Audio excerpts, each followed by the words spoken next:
Morning session of the Portland City Council. Carla, please call the roll. Saltzman? Here. Udaley? Fritz? Here. Fish? Here. Wheeler? Here. Good morning, Robert. Welcome to the Portland City Council.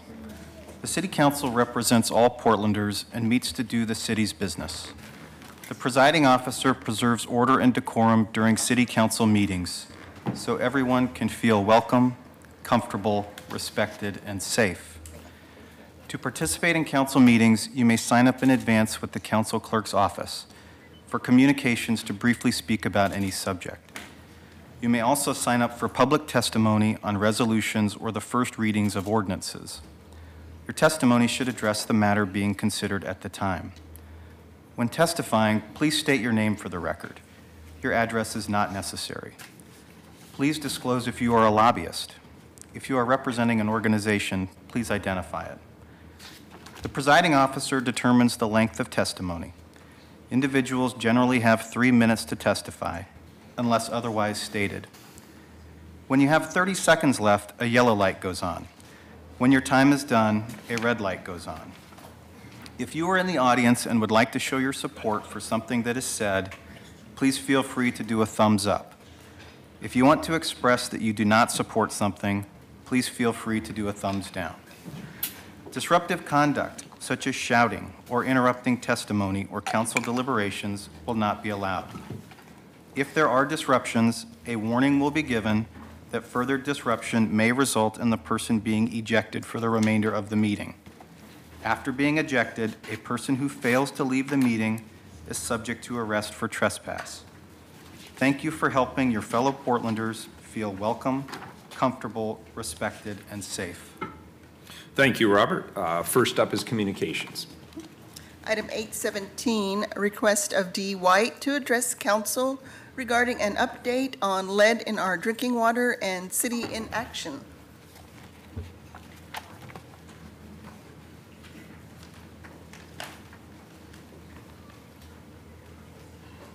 Good morning.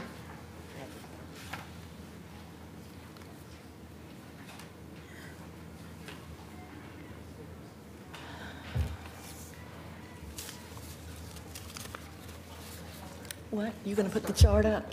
Okay. Good morning. My name is Dee White. I'd like the chart to go up because I'm going to start talking about it immediately. Sorry. We got it. Huh? Is that the chart? Okay. Good morning. My name is Dee White. Once again, I'm sad to report that among all large cities, Portland continues to have the highest levels of lead in our drinking water. This chart shows lead levels indicating the effectiveness of corrosion control from consumer confidence reports, otherwise known as water quality reports. EPA requires this reporting from water utilities yearly. There's Portland in the middle of the chart, the one that looks like a high-rise, the highest bar by far. Flint is on the right.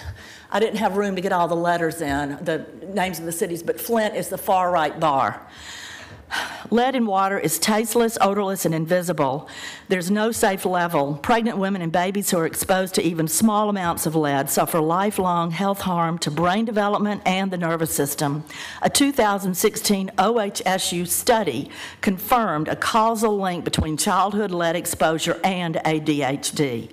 Lead also causes irreversible blood cell damage that can lead to cancer, kidney disease, and a major risk of death from heart attacks and cardiovascular disease. Portland is blessed with pure, soft, corrosive water from a pristine, federally protected watershed. Nevertheless, due to unethical and misguided policy adopted by our city council, we are facing a silent public health threat in Portland that has nothing to do with cryptosporidium, an intestinal malady, and everything to do with lead, a potent neurotoxin. Portland ratepayers will continue to be shackled with skyrocketing water bills for cryptosporidium treatment, unquestionably costly and unnecessary, while y'all simultaneously downplay the lead issue and delay optimal treatment of our soft, corrosive water. This is a travesty. Over 2 years ago, EPA ordered the city to expeditiously reduce high levels of lead. Unfortunately for our community, rather than trigger an alarm and immediately follow the law, the Water Commissioner deemed EPA's call to action a non-event. Commissioner Fish, you need to own this public health threat and not continue to ignore federal law, dismiss citizens' concerns, and blame customers' plumbing. Stop passing the buck to all of us when you know there's an inextricable link between corrosive water and lead levels found at customer taps. Somehow, the public has been kept from learning that the Water Bureau's ongoing exceedances are preventable. I'll leave you with this question. You convinced City Council to approve a $500 million filtration plant for cryptosporidium. Why did you not urgently demand to begin optimized treatment immediately to significantly reduce lead at the tap and protect our human health, our public health? Thank you. Next individual, please.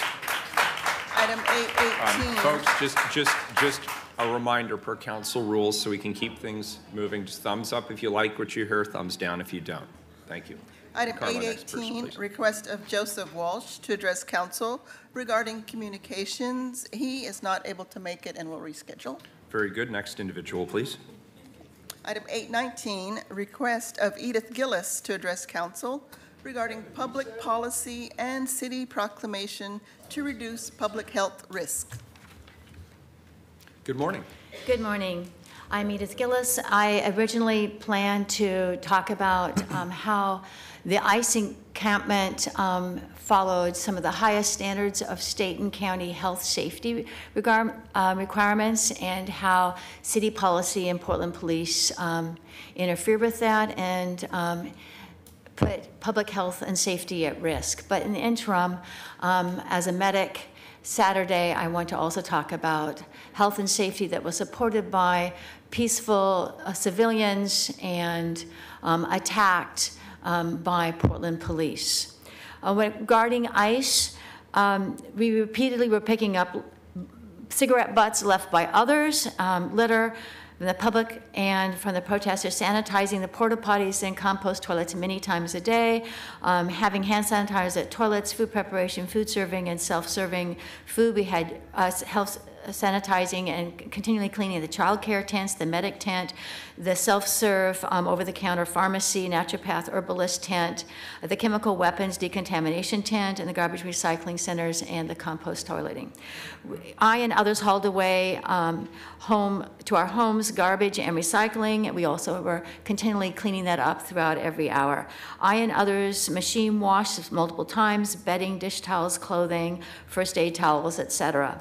We checked for lice or anything else. We medics, RNs, doctors, other health professionals, fellow healthcare providers, risk management, and food handling professionals were making sure that people knew and abided by food safety and public health conditions. We turned away, and I personally threw away meat or other things that were donated because we couldn't confirm that they'd been kept at the proper temperatures for the proper times. We had from the school electricity for deep freezers, and we had meat because it was considered a racist issue to not have everything vegan as we had earlier planned. We had state and county health department requirements for the 3-system sink system ending in chlorine rinse and air drying.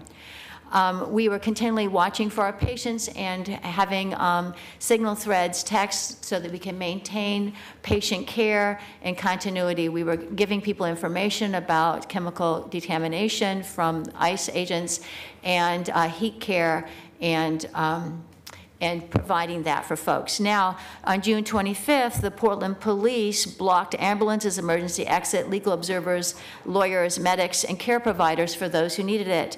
And the Portland Police aided and abetted ICE DHS police who brutalized sleeping and peacefully assembled protesters who were there to protect the health and safety of Portlanders, especially children.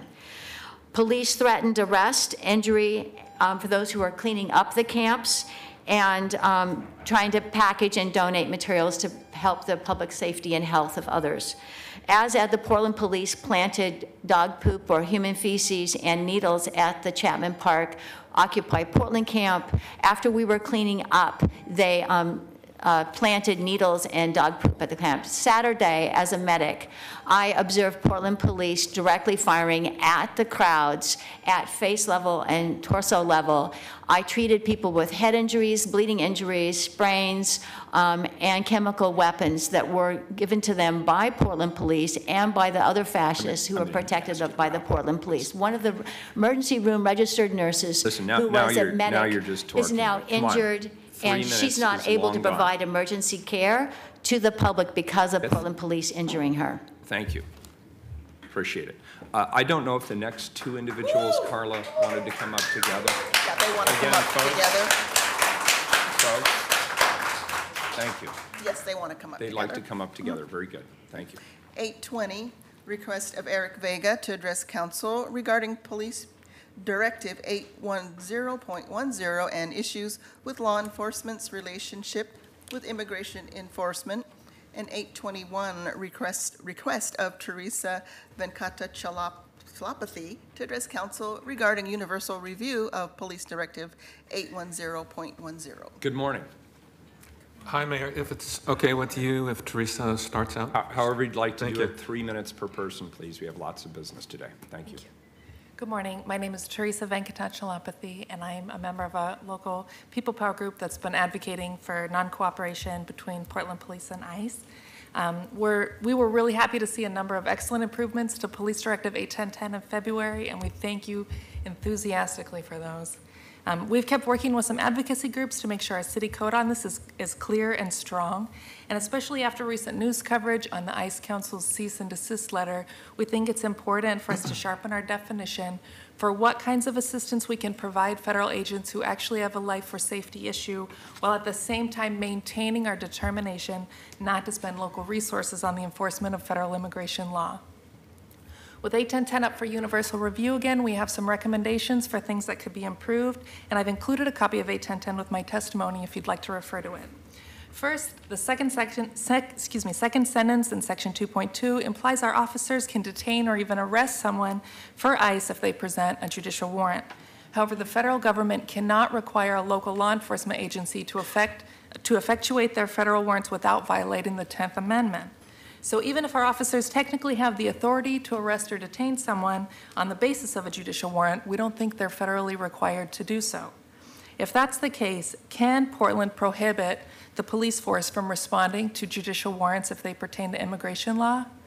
Or at the very least, can Portland emphasize in 81010 that our police officers don't have to effectuate those warrants? We ask the City Council to look into these possibilities. Second, section 3.2 says the Portland Police can provide cover or assistance for ICE operations. We hate the thought of our officers conducting traffic control for ICE raids in our city. We worry they'd find themselves in a situation where they're basically enabling ICE to do unethical things like kicking down doors or forcibly separating family members. Unfortunately, this seems increasingly likely today, and it would absolutely devastate community relationships with our police. Third, section 6.1.1 suggests our officers can help ICE with criminal investigations if they're not related to immigration law. Unfortunately, immigration violations are increasingly being criminalized, and immigrants are increasingly being profiled as terrorists. We'd like to see additional clarifications added to this section so it can't be used as a loophole. Fourth, section 6.2 only restricts officers from sharing the types of personal information that are specifically itemized between 6.2.1 and 6.2.7, and only when it would be shared for the express purpose of enforcing immigration law. The list doesn't cover all kinds of identifying information. For example, it doesn't include license plate numbers, and the intention of using information is not always known. So we'd like that section to prohibit sharing of personal information, including but not limited to the items listed there, and regardless of the stated intent for using that information. We've enclosed a number of additional recommendations from the ACLU of Oregon and from the Innovation Law Lab. During this review period, please work with them, with CAUSA, and with the Portland Immigrant Rights Coalition to make this code as strong as possible. Thank you. Thank you, Teresa. And can I get a written copy of your testimony? Oh, we have it. I'm sorry. Thank you. That's Appreciate it. tremendously helpful. Thank you. Hi, my name Good is morning. Eric Vega. I am representing the Portland Immigrant Rights Coalition. We joined Teresa and People Power in their comments regarding Police Directive 810.10.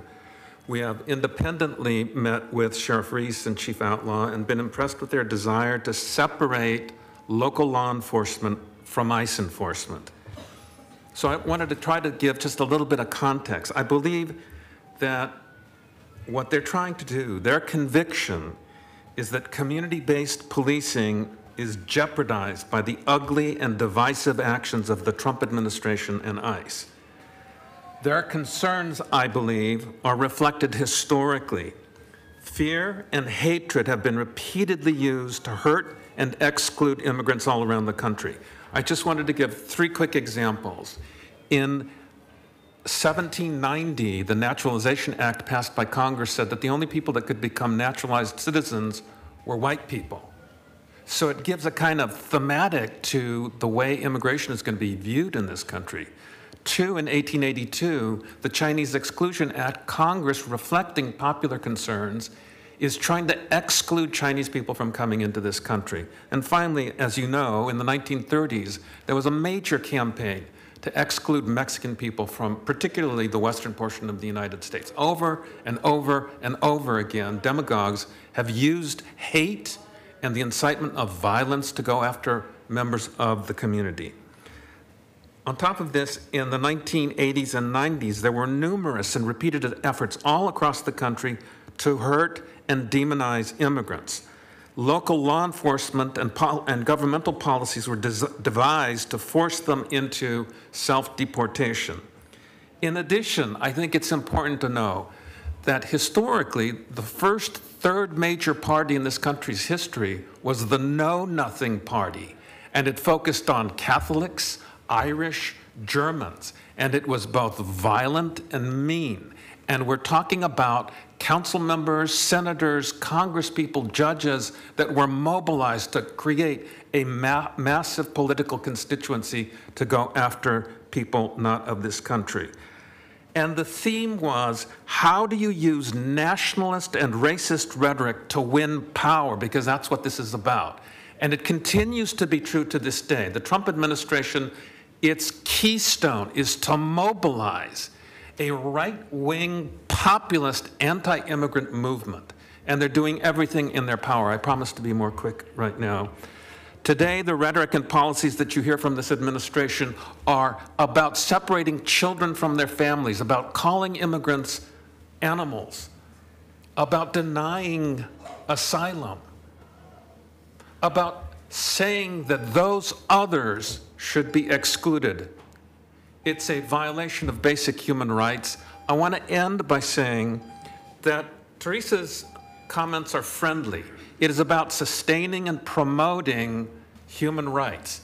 It is about making sure that the slogan, ICE out of Portland, ICE out of many communities in this country, is linked to making sure that local law enforcement does not simply become the lackey of ICE. Thank you for your time. Thank you. Commissioner Fritz. Thank you very, very much. I was at Normandale Park last night for the Rose City Park Neighborhood Association National Night Out event, and that was organized in a very short time in response to the hateful act that happened at Normandale Park. And one of the speakers said that her son, who is white and American, has just got the visa for his wife that he married a year ago in Kenya to be able to come here as a legal immigrant being married to an American. And I know that when I was able to get in, it wasn't because I was married to an American citizen. In fact, if I had married an American citizen while I was here on a student visa, I would have had to have left for 10 years. So, but I got in because I was a registered nurse and that was necessary at the time. That was a needed occupation. So you're right, it has been going on for a really long time. And I want to thank everybody who came to Normandale Park last night, because that was a whole community coming out in response to one hateful person saying, no, this is not happening in our community. We have a lot of other things that we can and should and will do. And I'm just really appreciative of everybody who's been here, and thank you especially for this excellent testimony. Thank you. Carla, have any items been pulled off the consent agenda? Yes, we have 823 and 824. Very good. Please call the roll. Saltzman? Aye. Fritz? Aye. Fish? Aye. Wheeler? Aye. The consent agenda is adopted. Next item, item 822. Initiate foreclosure action on 4 properties for the collection of delinquent city liens placed against the properties. Good morning. Good morning, Mayor. Good morning, Commissioners. Morning. Morning. Welcome. My name is Marco Maciel, Foreclosure Program Manager. Marco Maciel. Move the mic a Just, little yeah, closer. slide it a little. Sorry. There you go. Thank you. Marco Maciel, Foreclosure Program Manager. Gayla Jennings, the Auditor's Office, is assisting us today.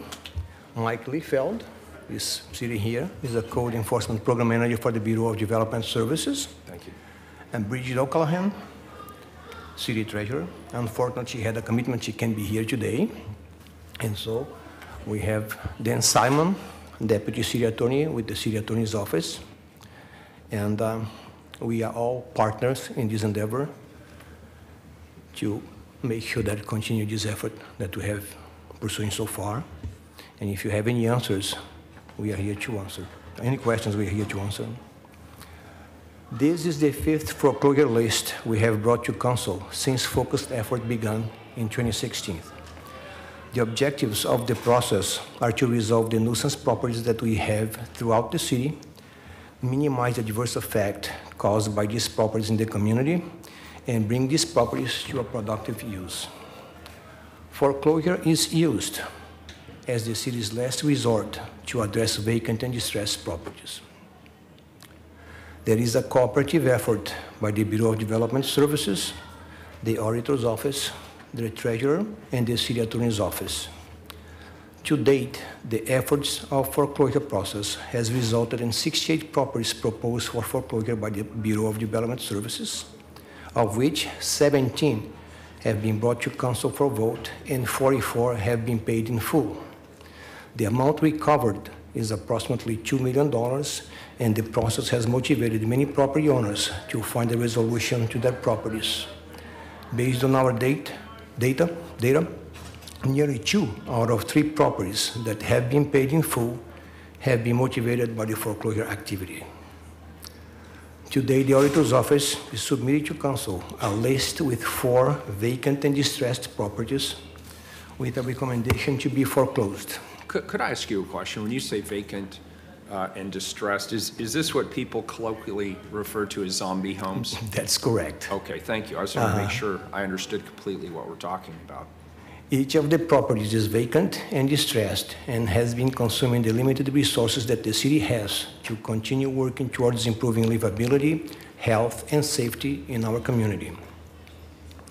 The properties recommended for the city foreclosure, there are 4 of them, 13 liens within all of them, and the amount owed as of May 31st was $67,673.02. 2 are extremely distressed properties enforcement program cases, and 1 distressed property with chronic maintenance violations. And 1 of the properties has a mid-county sewer project lien. The properties are located in the north, northeast, and southeast parts of town. The first property is located at 544 Southeast 137th Avenue. There are 7 liens against that property. The delinquency ranges from 2012 to 2017, and the total amount owed as of May 31st of 2018 is $31,378.02. The ownership is recorded as the Oregon Department of Veterans Affairs, and the contract purchaser is Norman E. We contacted the Department of Veterans Affairs, and they have no interest in the properties, and the properties where the deed was issued or were issued to Mr. E upon right after payment of the property, payoff of the properties, and obviously he has not conveyed the property to his name. The properties are extremely distressed property enforcement program cases. Multiple violations cited, including fire, life, safety, and health sanitation violations. There were 26 police call services since May of 2011. The Bureau of Development Services has abated exterior yard nuisance issues twice. There have been 14 inspections performed by BDS on behalf of the city, and the property is vacant and attractive for unlawful occupants. 4 The next property is located at 5616th North Howard. There are 4 liens placed against the property. The delinquency ranges from 2014th to 2018th. The total amount owed on liens is $23,442.16 as of May 31st of 2018. The ownership is recorded under Norman E. This is a vacant and distressed property. Tall grass and overgrown vines over yard and into the house. Several fire life safety violations. Windows covered with metal screening. Porch metal leg detached. 49 police calls for service since June of 2011. The next property is located at 8516th North Calhoun Avenue. There is 1 lien placed against the property. The lien was assessed in June of 2017. The total amount owed on lien on this particular lien is $6,144.21 as of May 31st of 2018. Again, this property is recorded under the Oregon Department of Veterans Affairs, and the same applies. The property has not been conveyed to the name of the contract purchaser once it was paid. This is one of the property that was approved for foreclosure by council on September 21st of 2016, and the property owner paid for the amounts owed and retained the property. And here we are 1 year later, because the other 2 that were sold, they were all in use, they were in very good state, and those 2 are exactly the same or worse than what they were when we first brought to council. The next property is located at 4725 Northeast 22nd Avenue. There is 1 lien placed against the property. The lien was assessed in May of 2017. The amount owed is $6,797.43 as of May 31st of 2018. Is also under the name of the Oregon Department of Veterans Affairs and the contract purchaser, Norman E. And this is, again, one of the properties that were foreclosed before, and we are here again foreclosing the property because there was paid off by the property owner, and the state of the property is exactly how it was before or worse, and we have to, basically the city has been maintaining those properties for Mr. E. And this is an extremely distressed property program case. There are many fire life safety violations against the property. The property has been vacant for over 8 years. Construction debris materials abandoned in the backyard has been unattractive for unlawful occupants. There is an unapproved shower in the basement. Foundation wall is spalling. The chimney is deteriorating and falling apart. And there have been 3 police calls for service since June of 2011. The property owner has a long history of city code housing maintenance violations with many, if not all, of his investment properties. The property owner has had 4 properties included in 2 of the previous city foreclosure lists, as well as properties foreclosed by Multnomah County. 2 of the 4 properties included in this list have been included in one of the previous lists approved by council. However, the property owner paid the amounts owed and paid the amount owed to the city prior to auction. The city has offered many opportunities to Mr. E to correct the violations and solve the delinquencies on his properties. When property owners are willing to resolve the violations, they can contact the Bureau of Development Services and request a review of the cases. Once the review is done, the amount owed is decreased, then the auditor's office will provide a payment plan that allows the property owner to repay the amount owed in up to 5 years in monthly installments. Mr. E was encouraged to apply many times to no avail. The Bureau of Development Services offered an amnesty program where if the property is free of code violations, the property owner can enroll and pay a portion of the amount owed and or pay the remainder in monthly installments. Mr. E showed interest, requested information and instructions, but decided not to pursue the amnesty offered by the Bureau of Development Services. In addition, the properties of Mr. E have been taken to the Collections Committee, and he made no attempt to do anything, to take any action to improve the quality or the situation of the properties. After 4 of Mr. E's properties were included in the 2016 city's foreclosure list, he requested to have an opportunity to rehabilitate his properties. The city agreed and required that a stipulated agreement be signed. The agreement was drafted and delivered to Mr. E, who never signed the agreement nor did any work in any of the properties. As demonstrated, the city has made many attempts to assist the property owners to rehabilitate his properties, but our efforts have been ineffective. Therefore, the city auditor's office recommends that council approve these properties for foreclosure. The next step in the city's foreclosure process are for the council to vote on whether to foreclose on the properties within this proposed ordinance. If the ordinance is approved, the auditor's office will transfer the responsibility to the city treasurer to conduct the foreclosure sale. The property owner can pay the amounts owed up to the sales date. After the sale is conducted, the current owner has a 1-year redemption period. This is the end of the presentation, and we are happy to answer any questions that you may have. Mayor, I have a couple questions. Commissioner Fish.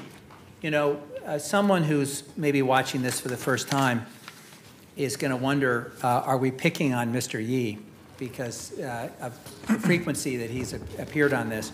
And then also, why is the Department of Veterans Affairs contracting with someone who then is unable to maintain the property? So how do you respond to that? Okay, the first one has to do with the number of properties that Mr. E has in that situation. And so he never, I believe that he is one of those who invested in those properties with the intent of expecting that the market would be turned favorable to him, and at some point, without investing any additional money or even maintaining the properties, he would be able to sell for a good profit. And which is still the case if he would opt to do so. And the second one, I did have the conversation with the Bureau, Veterans Affairs, Department of Veterans Affairs, and there are properties that they are not able to sell or to pass on to veterans, and so they make lots and sell those properties to a realtor in town who represents them.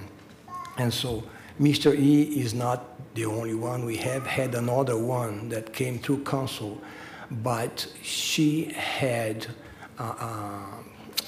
property management company taking care of some of the properties. That's why we don't see the same number, and some of them she, in my view, have given up for reasons that I cannot explain to you why, and those properties little by little are coming to council too.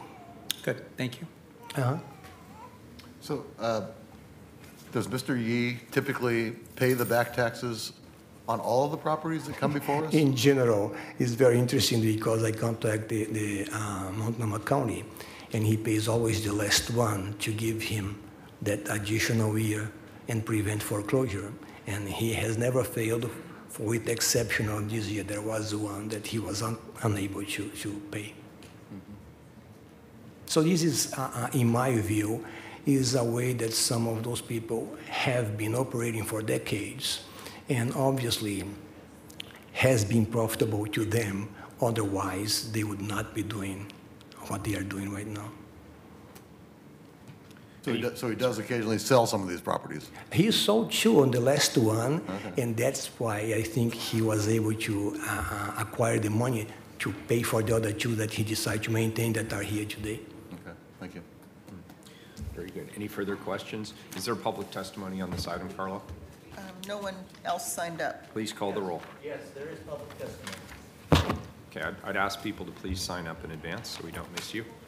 I have a problem writing with my pen, so it's no worries. An issue I have with my doctors. No worries. Thank you. Good morning.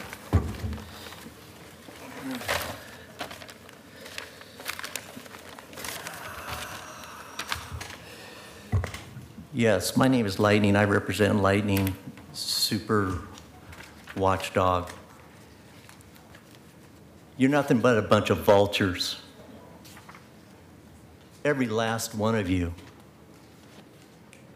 Mr. Yee, over 65 years old, senior citizen. Mr. Yee, possibly a veteran. Obviously, he's getting DVA loans.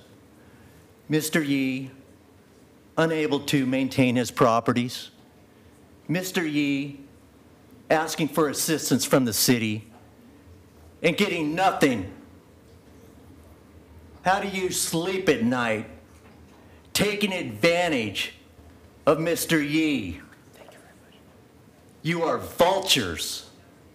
You should offer him some money to do some maintenance. And these police calls that you think are so outrageous that you call him the zombie home king of this city and put him on KGW. You know, the true definition of a zombie home is someone who doesn't make his mortgage payment. Mr. Yee has no mortgage payments. You are vultures. His debt, his reason for you forcing the foreclosure on him is you, not his mortgage. It is you for thinking that a private property owner doesn't have a right to buy a home and let it sit empty. That is a private property right of Mr. Yee, not to be taken down with your anchors of nuisance liens, code enforcement liens. Have you even walked in half these properties? You walk up to these properties with a clipboard and say, Mr. Yee, your grass is long. Oh, your door's been kicked in by somebody off the street, and I blame you. You are the victim. So guess what? I'll throw you a $15,000 little fee for you, Mr. Yee, to show the appreciation from the city of somebody who's been victimized. People coming off the street, kicking his doors in, and you look at the victim and say, well, guess what, Mr. Yee? We're gonna fine you for that. Guess what? If those people kick your doors in on your car, break out your windows, we're gonna call you a zombie car owner. This is pathetic. DOJ, I want this to be investigated. DOJ, I want to make sure they've had contact with Mr. Yee. DOJ, I'm worried about the safety's owner. The owner's safety right now, is he safe? Is he okay? Are you concerned about that up here? No, you're concerned about how much you'll make on these auctions. Have you talked to Mr. Yee in the last 6 months? You have not, have you? Because you don't care. You see dollar signs in your eyes, and that's all you're going to do. Thank you. You foreclose on this. I want the Adult Protection Services. I want the DOJ. Your time is up. And I want every one of you arrested. Thank you. You made your point very clear. Thank you. Arrested. Thank you. Please call the roll. Saltzman. Aye. Fritz. With property rights come property responsibilities, and there have been multiple attempts to contact Mr. Yee and to help him with these issues with his properties. And I want to particularly thank former Mayor Charlie Hales for addressing this. Charlie Hales is an asshole. Sit down, please. Along with Auditor Hogg Caballero. Sit down. Aye. Fish. Hope he sinks in a sailboat out there. What a fucking worthless piece Sit down, of shit please. Hales is. Fuck off. Or leave. I'm leaving. Thank you. Go fuck yourself, Fish. vultures. So these are, Back off. Do not touch me. Antifa rules. so colleagues, these are unsafe buildings, out of compliance with city code. Mr. Yee has had a number of opportunities to cure the problem. In my notes, I note that he's hired and fired attorneys, missed deadlines, and he has now been no one's been able to reach him for some time. He's playing games with our code. This is an absolute last resort that we are taking. Commissioner Fritz is right. With property rights come responsibilities.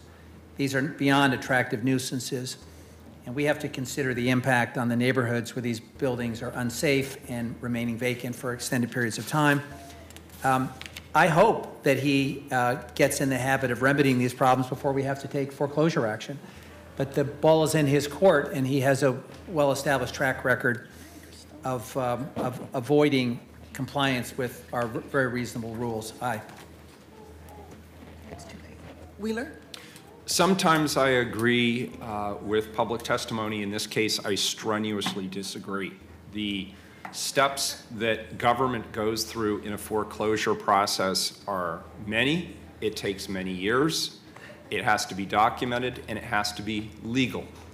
And I want to just give people a preface of where this will probably lead. We will take this action today, and in another 2 years, we will be back here having the same vote on the same individual, because that has happened previously.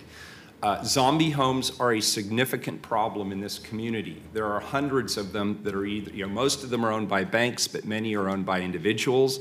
They are dilapidated, they are ignored, they become public health and public safety problems for other people. And where I disagree with Mr. Lightning is, yes, you have property rights. Yes, that is your property, but when you do not maintain your property and it becomes a problem and an infringement on the rights of other people, that's where the foreclosure process comes into play. So I appreciate the auditor bringing this forward, and I vote aye. The ordinance is adopted. Next item, please, 824. I'm sorry, not 824, number, excuse me, you are in violation of council rules. Mimi, you are in violation of council rules. Please stop, or you will be asked to leave. Next item is 831. 831. All right, we are taking a recess.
hopefully this is working on the television.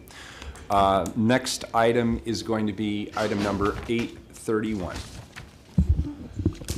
831, accept bid of Goodfellow Brothers, Inc. for the Southwest Bond Avenue, Southwest Porter Street to Southwest River Parkway Road construction project for $4,433,343. Good morning, Larry. Good morning, Mayor. Commissioners, are we on? Yeah, today everybody has to push the button up here. Oh, okay. Perfect. A little closer than usual.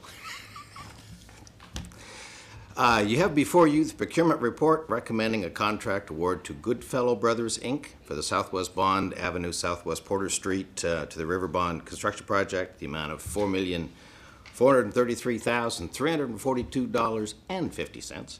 The engineer's estimate on the project was $3,775,381. The Bureau's confidence level was high. Council approved ordinance number 188979 for procurement services to solicit the project. Project was advertised on the city's electronic procurement system, and they actually put it in the Business Tribune as well. The bids were opened on June 12th. 3 bids were received in response to the solicitation, and Goodfellow is the lowest responsive and responsible bidder at $4,433,342.50, which is unfortunately $657,961 or 17.4% over the engineer's estimate. The Portland Bureau of Transportation, along with procurement services, identified an aspirational goal of 20% per our standard subcontractor equity program. There is a total of $911,682 or 20.56% subcontractor participation, apportioned as follows. A combination of disadvantaged and minority businesses doing all, 9 firms doing all $911,682.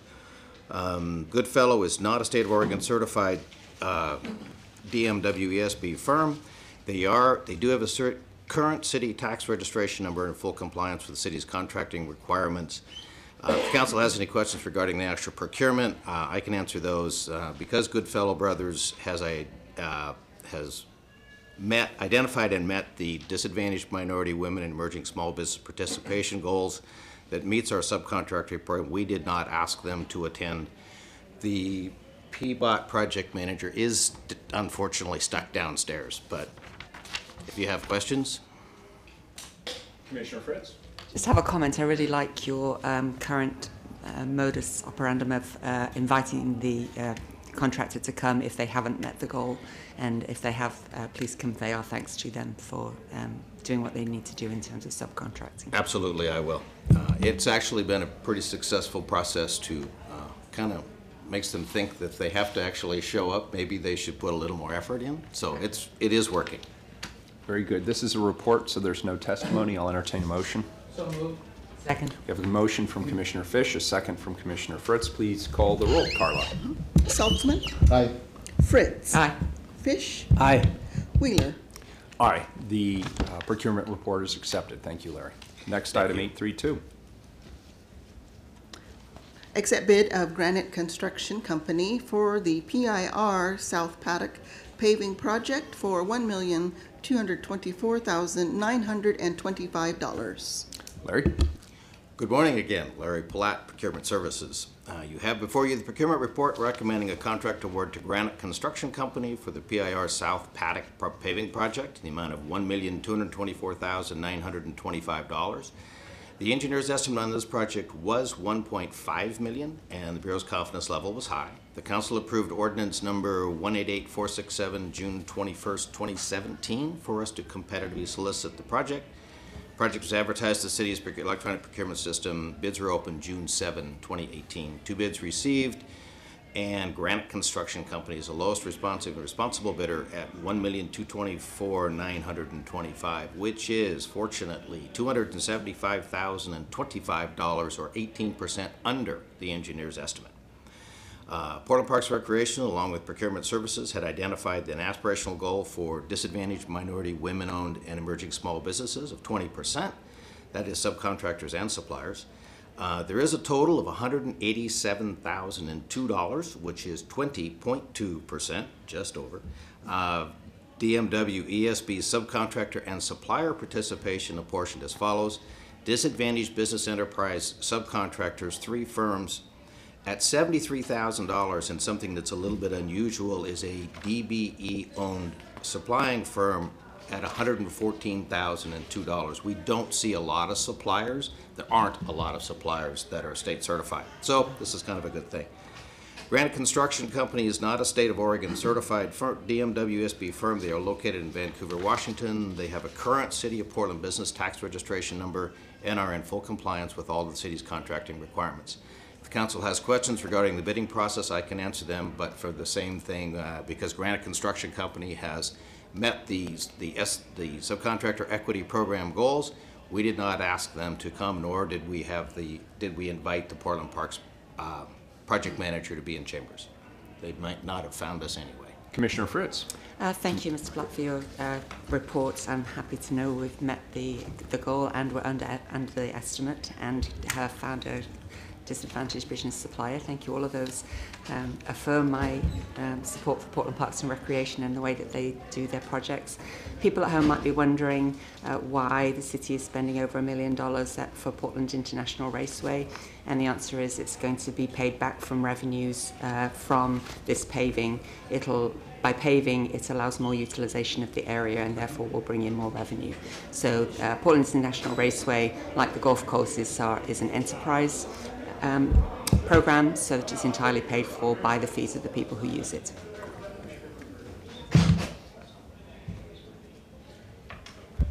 Move adoption of the report. Second. We have a motion from Commissioner Saltzman, a second from Commissioner Fritz. Carla, please call the roll. Saltzman? Aye. Fritz? Aye. Fish? Aye. Wheeler? Aye. The report is adopted. Thanks again, Larry. Thank you. Appreciate it. Item 833, also a procurement report.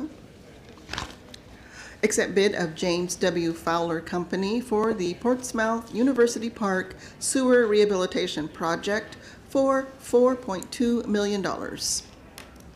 Good morning again. Good morning. Larry Palat, Procurement Services. You have before you the procurement report recommending a contract award to James W. Fowler Company for the Portsmouth University Park Sewer Rehab Project. The actual amount is $4,199,999.99. That's about as close to $4.2 million as you can get. The engineer's estimate on the project was $4,110,000. The Bureau's confidence level was high. The project was advertised on our electronic procurement system. Bids opened on June 21st, 2018. 3 bids were received, and James W. Fowler Company is the lowest responsible bidder at essentially $4.2 million, which is 2.9% over the engineer's estimate. The Bureau's Environmental Services, along with Procurement Service, identified our standard aspirational goal for disadvantaged minority women emerging small businesses at 20%. James W. Fowler, acting as the prime contractor, identified the following areas of opportunity: concrete cutting, flagging, traffic control, trucking, and hauling services, as well as cure and plate pipe installation and manhole sealing. There is a total of $1,079,929, or 25.7% of DMW ESB utilization identified towards the goal. They are all DBE firms, 6 firms performing in all areas of the work. The James W. Fowler Company is located in Dallas, Oregon. They are not a state-certified DMW ESB contractor. They have a current City of Portland business tax registration number and in full compliance with the city's contracting requirements. Funds are available for the project under the current CIP budget. If the council has any questions about the procurement, I can answer them, but we're fortunate 3 times in a row. The contractor has met and well exceeded the subcontract equity program aspirational goals, and neither the contractor or BES were asked to be here. Very good. I'll entertain a motion. Move off the report. Second. We have a motion from Commissioner Saltzman, a second from Commissioner Fritz. Carla, please call the roll. Saltzman? Aye. Fritz? Aye. Fish? Aye. Wheeler? Good work, Larry. Appreciate it. Aye. The report's adopted. Next item. Yeah, thanks, Larry. Have a good day. 834.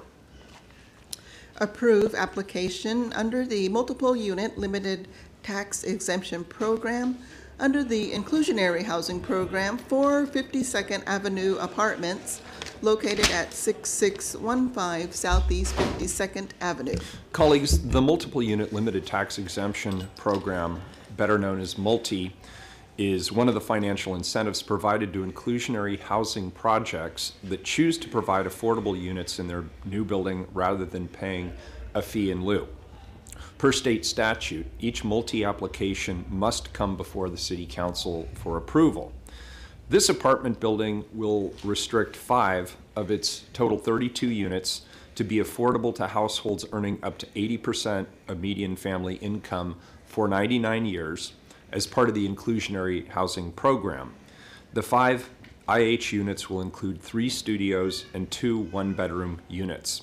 The multi will only apply to the restricted units and applicable shared residential space for 10 years.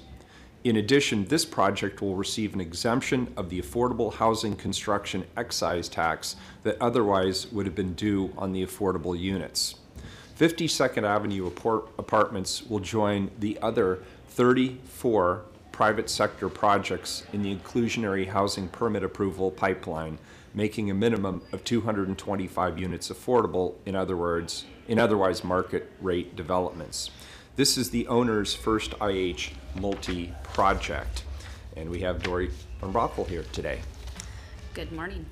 I'm happy to answer any questions, but otherwise, we are continuing to see further activity with inclusionary housing. Since this was submitted at council, we have one more project in the queue, and that's not including a number of projects that are naturally affordable through other financing through the Housing Bureau. But I'd be happy to answer any questions you may have. I have one question. So this is, we now have 35 private sector projects in the inclusionary housing permit approval pipeline. It seems to me that we're starting to see an uptick there. We have seen more activity. There are a number of applications, 30-some that have gone through early assistance or other land use applications that are exploring how they would pursue inclusionary housing as part of their further developments. And included in that are a number within the Central City Plan District, which we hadn't seen prior to current zoning changes. So it'll be interesting to see what more projects will come online in the immediate future. Of course, it takes a while for them to go all the way through the permitting process before they'll actually break ground and obviously deliver units. But I think we'll have a couple of the first projects that started out last year should be coming, getting completion of construction shortly. So we'll actually have some live inclusionary housing units on the market. Very good. Any further questions? Is there any public testimony on this item, Carla? We're working on the sign-up sheets. Okay. While we're waiting for that, I'll just comment that I'm particularly excited about the location of this. It's about 10 blocks from Errol Heights Park, which we announced last week that Portland Parks and Recreation is going to be completing a $12 million park at that location in partnership with Portland Bureau of Transportation, doing street improvements as well. So it's a much needed facility for a really wonderful neighborhood, and it's great to know that there's going to be some affordable housing within walking distance of that park. Absolutely. I have a question of legal counsel. Yes. Oh, there you are. Sorry, Robert. You're not in my usual spot. Could you tell me what the rules are with regard to public testimony and the city council? This is not a, this is an administrative item. It's required to come to the council. I do not expect that there will be opposition to it, but what are the rules with regard to public testimony? In other words, should we wait till we get the sign-up sheets back from downstairs, or may we proceed? I believe we should wait and try to proceed as normal as possible. Very good. We'll take testimony. Do we have them from the sign-up sheets? Do we have them lined up? Oh, great, fabulous, thank you.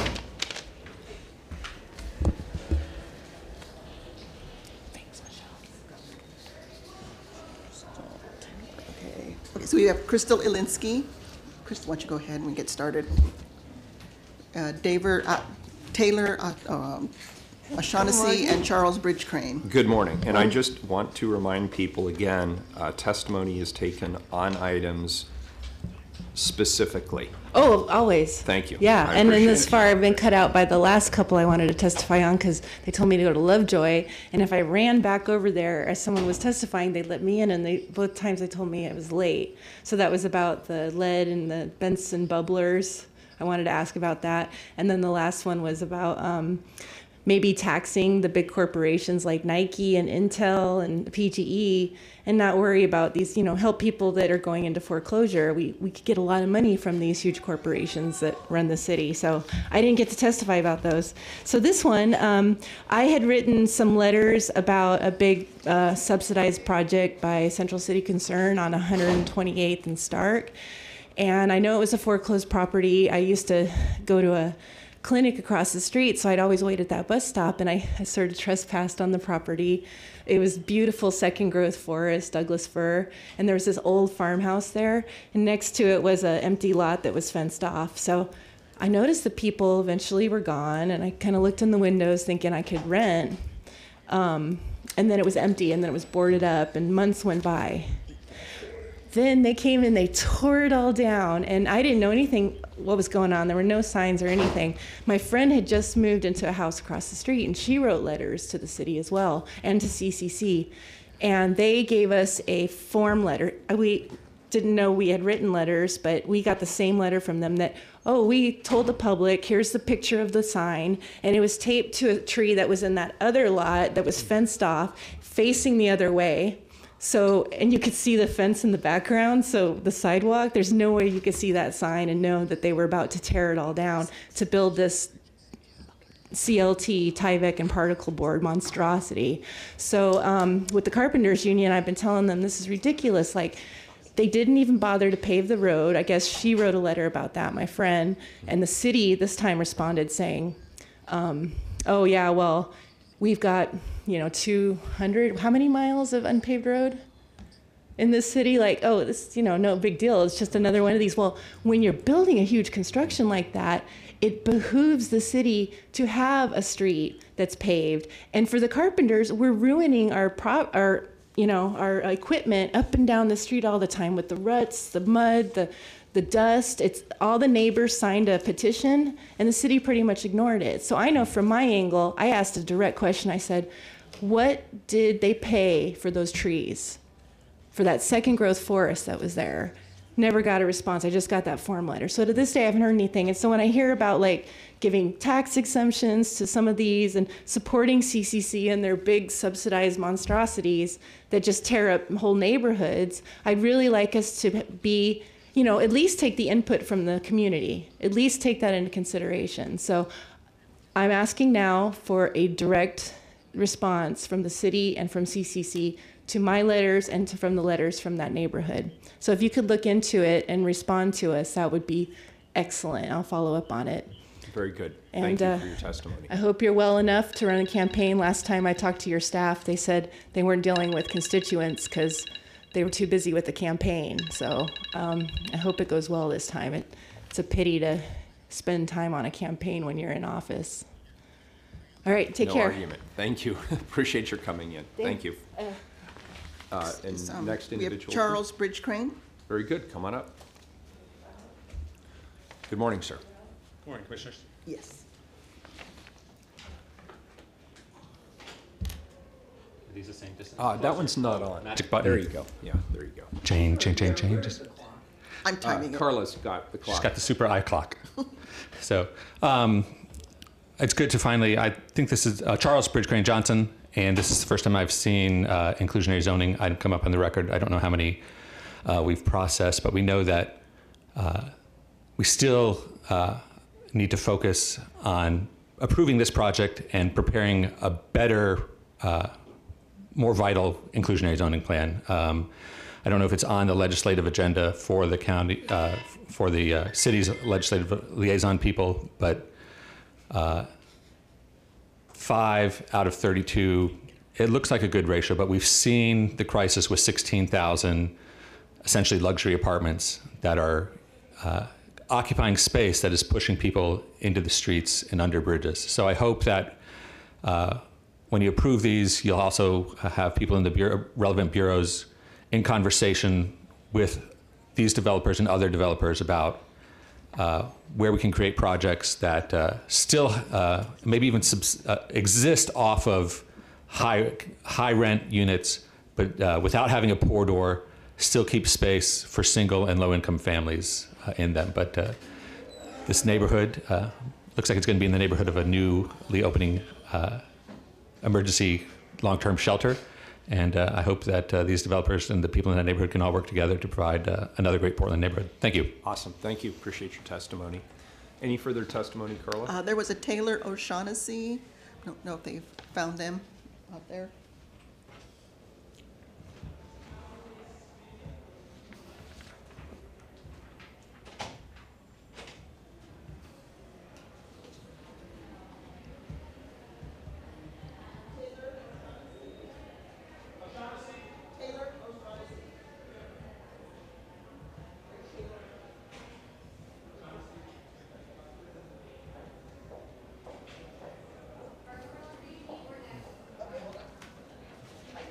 Call their name, no response out there. Very good. Please call the roll. Saltzman, Good work, good project. Aye. Fritz, Maybe just be a few units, but every bit helps. Aye. Fish. I just finished reading a book called The Color of Law. And one of the arguments in the book is about how there's been massive resistance to inclusionary housing programs nationally.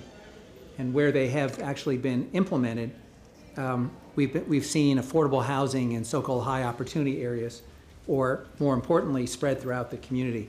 That's the goal of this. It's not a perfect program.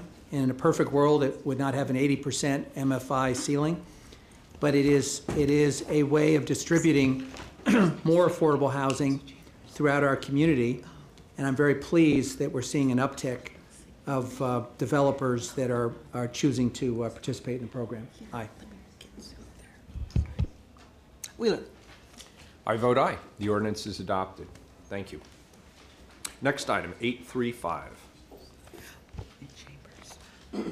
Authorize the Bureau of Transportation to acquire certain permanent and temporary rights necessary for construction of the Southwest Capitol Highway Pavement Rehabilitation Project through the exercise of the city's eminent domain authority. Commissioner Robert, Salt. excuse me, do you want to pause till we, it's my understanding there's no sound down in council chambers? Oh, is that correct? Yeah. Okay. Pause just for a second so I can get some sound. Why don't we take a couple of minute recess till could. we get the sound fixed? Thank you. We're in recess. And I'm covering for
Item 835.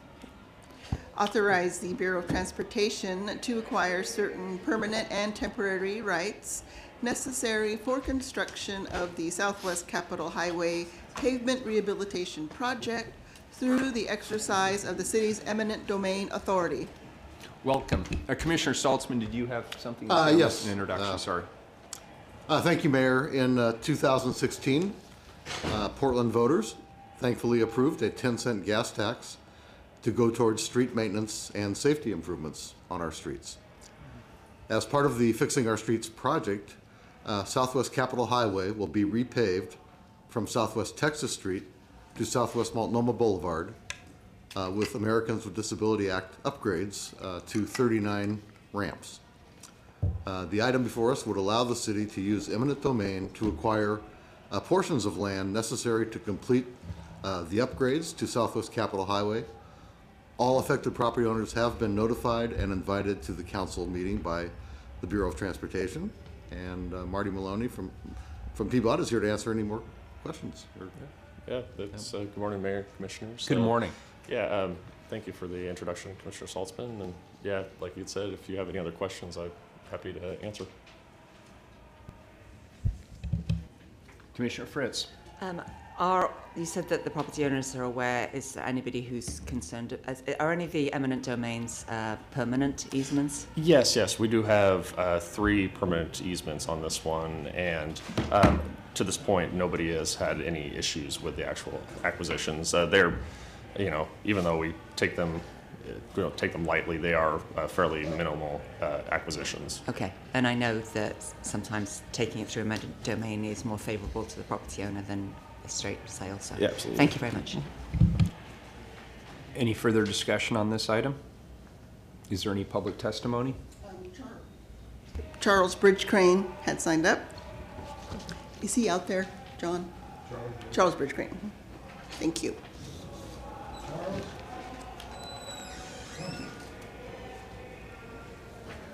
There he is. Good afternoon. Oh, it is morning. You're right. It's afternoon somewhere. Hope. Yeah, it'll be somewhere. That's optimistic thinking. We need to do more of that. Good morning, Charles Bridge Crane Johnson.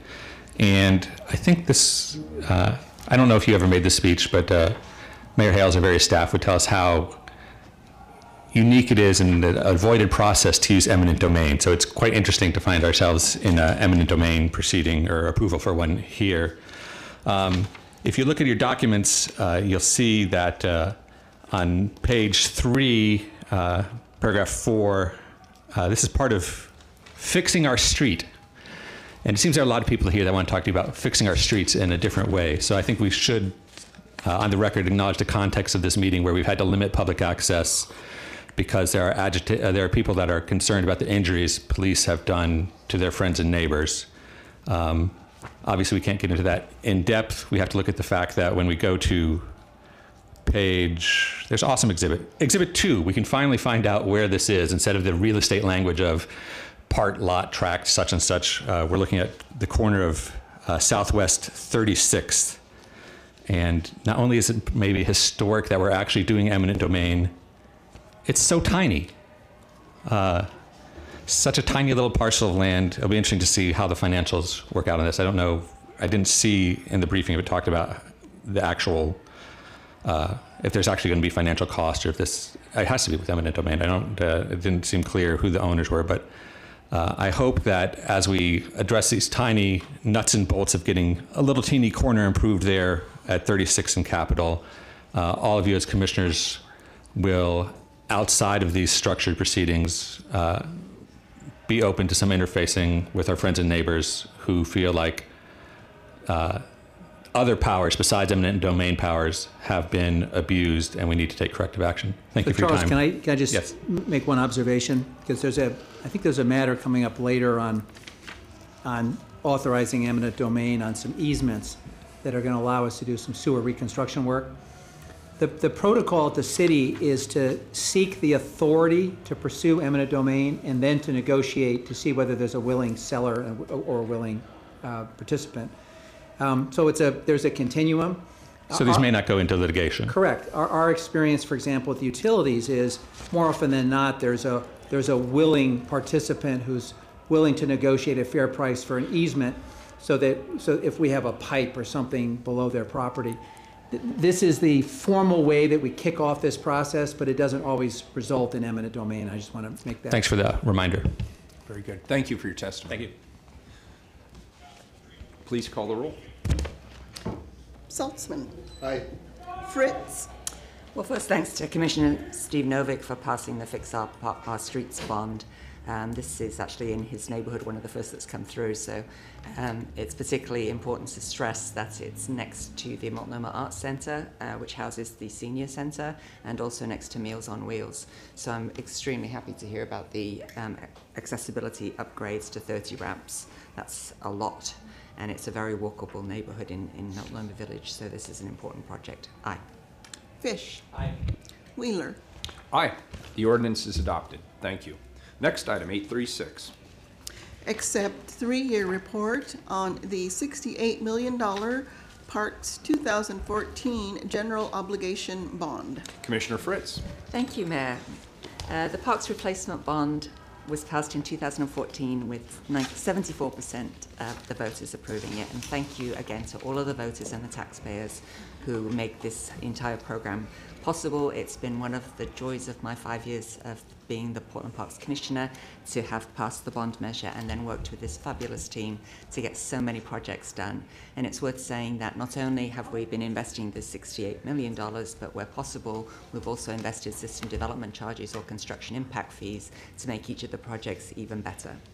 So that, as promised in the bond measure, the money is intended to repair or replace aging parks infrastructure. I always have to say that we've got another probably $400 million worth of repairs, so if people are wondering when their local facilities are going to get repaired, the answer is the city has to work on that and the council has to figure that out. We have done what we promised to do in the bond measure. We have a Parks Oversight Committee which has community members who report on the work being done, and they present a separate report to council. This is a report conducted by the bond team at Parks to update the community on the completed projects and to solicit community feedback. We encourage everyone to give input on this process in order to improve our work on the bond and on community outreach. Another aspect that's important in this process is making sure we embed equity in our outreach and our construction contracts. And we particularly thank our partners at the NAMC, I don't have it written out here, NAMC, help me with that. NAMAC. What does it stand for? National Association of Minority Contractors. National Association of Minority Contractors, apologize for the brain freeze on that one, Oregon, who have assisted us in providing 37% of professional design service work and construction work to certified disadvantaged minority, women, and emerging small businesses.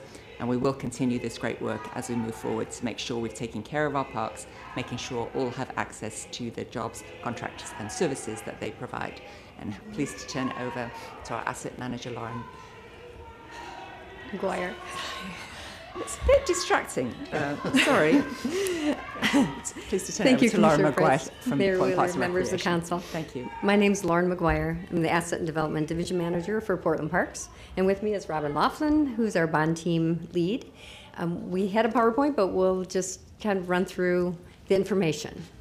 And I think we all have, don't we have the, You should have a we have the copy report. of the report. Right. Mhm. So we don't this get is to the do- long form of the report, and this is the short form of the And we don't report. have any way to run the PowerPoint? I don't believe so. They're all loaded down on the laptop in chambers. I have a copy. I Well, actually okay, I've have just, it. well, we can put it on the website, right? We can. So I'm yes. just That'd be thinking for great. We people totally at home. can. Because Okay. it's, We it's will do really that. worth watching You can show everybody your at home. pictures. Go to Portland Parks and Recreation's scroll them website later. at Okay. portlandoregon.gov. Okay, we will do that. So we're here today, as you said, Commissioner Fritz, to thank the voters who supported the Parks Replacement Bond in 2014. And the purpose of the report is to summarize and share with you the public, the current status and the challenges of the third year of this bond program. On November 4th in 2014, as Commissioner Fritz said, 74% of the voters approved the Parks Replacement Bond, which provides $68 million in funds for urgent repairs in parks, community centers, and facilities throughout the city. The bond program has completed its third year. We're going to talk a little bit about the background, we'll talk about the performance, and then we'll go into the investments and the transparency, public involvement.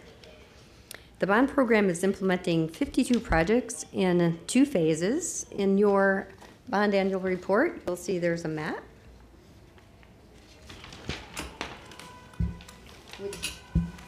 which shows the investments. In year 2, with input from the community, the bond team developed the Phase 2 project list to spend the remaining bond funds on the 18 additional projects. In year 1, we had 34 projects. The first 2 years of the bond established the foundational structure for the bond, including standards and Phase 1 projects. In year 3, we focused primarily on delivering the projects as the bond team continued to manage the project scope, schedules, and budgets. The program remains consistent with the bond language throughout the year and has focused on 7 major established themes for repair and replacement in playgrounds throughout the city, trails and bridges, pools, protecting workers, Pioneer Courthouse Square, accessibility, and restroom and other urgent repairs. The map you're looking at aggregates all 52 bond projects, representing the $68 million investment. It's apparent here that the bond is making significant improvement across the city to address a long backlog list of critical repair projects. Each project site is represented here by black symbols for completed projects. Blue symbols indicate construction this fiscal year, and orange symbols indicate construction to happen in future years. Despite all the repairs made throughout the bond to date, PP&R still estimates that the city has about a $450 million funding gap for major maintenance needs over the next 10 years in our community parks, community centers, and other facilities. The map also shows, along with all the bond projects, the projects that we're doing with system development charges. These expansion projects funded by the system development charges are not part of the bond replacement program, but sometimes the 2 projects overlap, creating and leveraging funding sources. You can also see it's a very exciting time for parks with over $100 million in SDC funds allocated to be invested over the next 5 years or so. So at this time, I'd like to turn it over to Robin to talk about the performance. Thank you. In this third year of implementation, several projects have moved forward through various stages of design, construction, and completion, while always maintaining consistency with the original language of the bond scope. And we've also utilized extensive mechanisms for tracking scope, schedule, and budget to make sure on a monthly basis that we're staying on track. At this time, all 52 of the bond projects are either underway or complete. We've completed 31 right now are currently underway, and 21 are fully complete.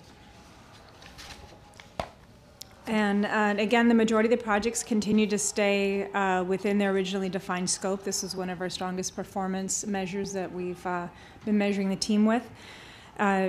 Simply fixing most of our urgent problems. Currently, 5 bond projects have had scope expansions due to leveraging the bond's investments by capitalizing on efficiencies where we can with SDCs, major maintenance funds, or private fundings for extending our service while our project managers are working on the projects. Our schedule metric is also a positive one, with 24 bond projects on or ahead of schedule, and as I said, 21 that are completed. In this last year, the bond team has completed 13 in the last 12 months. We're really proud of that. 7 of our bond projects have experienced schedule delays for various reasons, including the really challenging construction climate that we have right now, with some contractors in demand and some bids not coming in at all, and some bids coming in very high. We've also faced some complex permitting and procurement requirements on a couple of our projects, and we have had some extended project schedules due to our desire to invest in increasing opportunities for MWSB contractors. Our project managers have taken some extra time with coaching and helping some of our newer contractors learn our system. The Bureau believes that investing this time and effort is worth it and results in a broadening and diversifying of the pool of contractors, and also builds our capacity for future projects with the city. Our budget overview is, as of June 30th, the program has spent $28.1 million. We're still spending at a bit slower rate than we originally anticipated, and we're expecting with the next 13 projects coming on this year through construction, that's where all the money happens, and we'll be increasing our spending rates there. All of our projects are currently within their original bond budgets except for 2. Grant Pool had had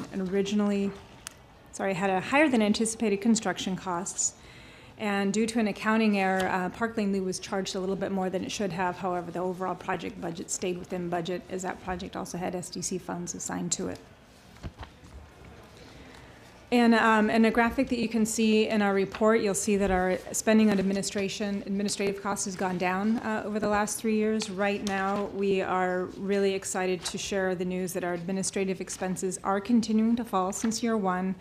And currently, our cumulative percentage of funds over the 3 years spent on administrative costs is at 5.1%. Original goals for the program were 10. So we're feeling really happy about that. To what do you attribute that? That's great news. Well, we were conservative when we started out, and we also had a lot of startup cost for administration. So that's why the administrative were quite high at the beginning when we were setting up the program.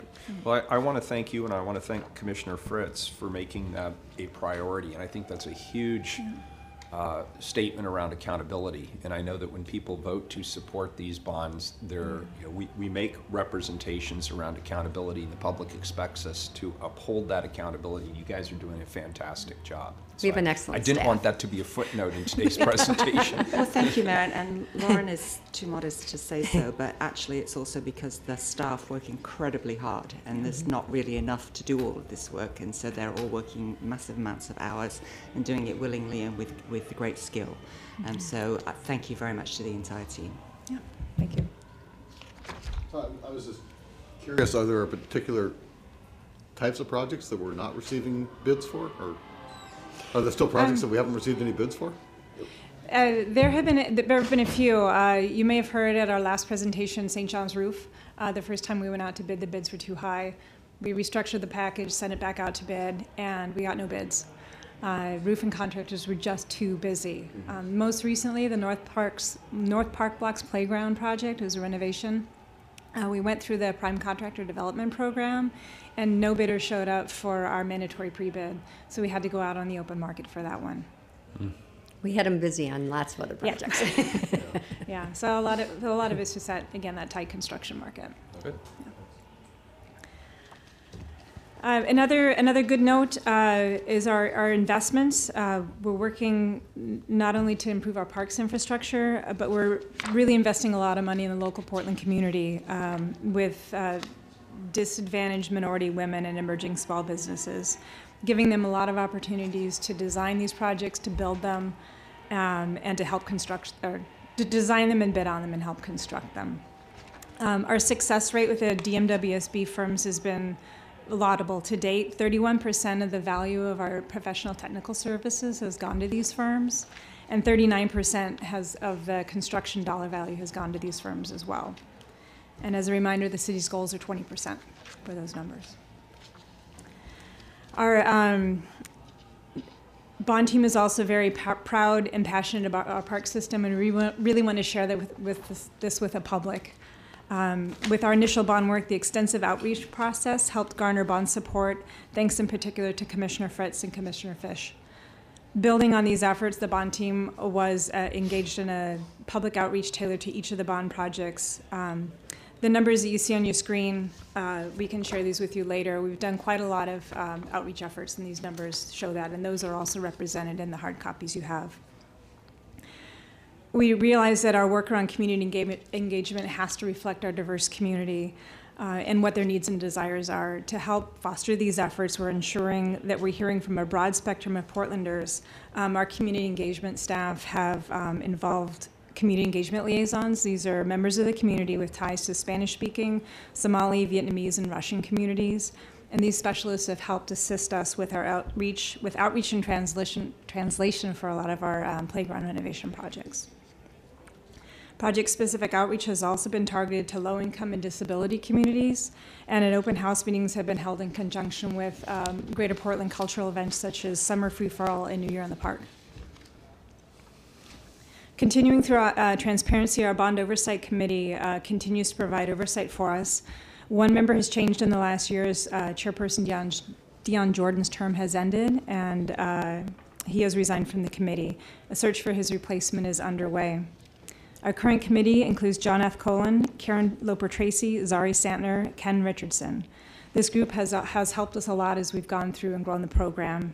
And in their annual report last year, the recommendation was to establish metrics that demonstrate the effectiveness of our efforts to be transparent with the community, engage if the public feels like the process has been open and transparent and that it welcomes participation. To address this suggestion, we are developing a targeted survey to measure how well our outreach and communication strategies have worked, and that survey will be available online at www.parksreplacementbond.org, and we'll have that up from mid-August till September 2018. And the Oversight Committee will also be visiting you again in the fall with their report on our work. Very good. So audits, those are a part of the bond measure as a requirement, and we, in order to ensure fiscal accountability, to meet this obligation, we've hired an independent firm to provide a performance audit of the bond activities. This audit will serve as a progress check on how well the program is operating and as a guide for future work to ensure that the efficient delivery of the identified bond projects. The audit is currently underway and is scheduled for completion this fall. I expect we'll be giving a report on that when that's ready. Ask a question on the audit. Was there thought when we went before the voters to ask the city auditor to do the audit, or what was the thinking here? I spoke to the city auditor about that, and they declined because of their workload at the time. And so she did help extensively, actually, with us in our RFP for the audit, auditor selection, and also on the committee itself to select the auditor. And who have we selected to do the work? Harvey Rose. And Harvey, and that's a... Harvey, they're a professional firm in California, Harvey M. Rose. I see. They provide auditing service for a lot of government agencies on the West Coast. Okay. And that was recommended by our city auditor, too. Okay. Thank you. Sure. So again, a lot of the bond projects have been well received with support from our three main stakeholder groups that have been involved in the projects: the public, our consultants, and our contracting community, as well as City Council. Our goals for MWSB utilization have been exceeded, and the majority of our projects are, as I said, on scope, on schedule, and on budget. So we're really happy with the progress to date in these first 3 years. Our slideshow, unfortunately, has a lot of pictures of our completed projects, but you can see that in your report. Just wanted to, I don't want to go through all the details if we don't have pictures to support that, but I hope you'll find that we have a lot of wonderful improvements all over the city providing services where things were lacking and have been lacking for quite a while. I just want to interrupt for a second because I don't want to say this in my closing, but it's just really unfortunate that some people who want to yell and disrupt are preventing the public from seeing the good parts of governments, the things that we've gotten right, and the things that we've done for the Portland community. So thank you for continuing to present, and I just note that it's unfortunate that freedom of speech apparently is sometimes a one-way street. Well, looking ahead, we have 10 bond projects that are scheduled for completion in the near future, and we're excited for this work. I do have this list on the slide. I want to read it to you just so you know what's coming to your neighborhood. Cooch Park Lou, Cooch Park Playground, Ed Benedict Park Restroom, Fernhill Park Water Supply, our Kenton Park Playground, Mount Tabor Park Handrails, North Park Blocks Playground, Raymond Park Loose, Selwood Park Kitchen Roof, and Peninsula Park Pool.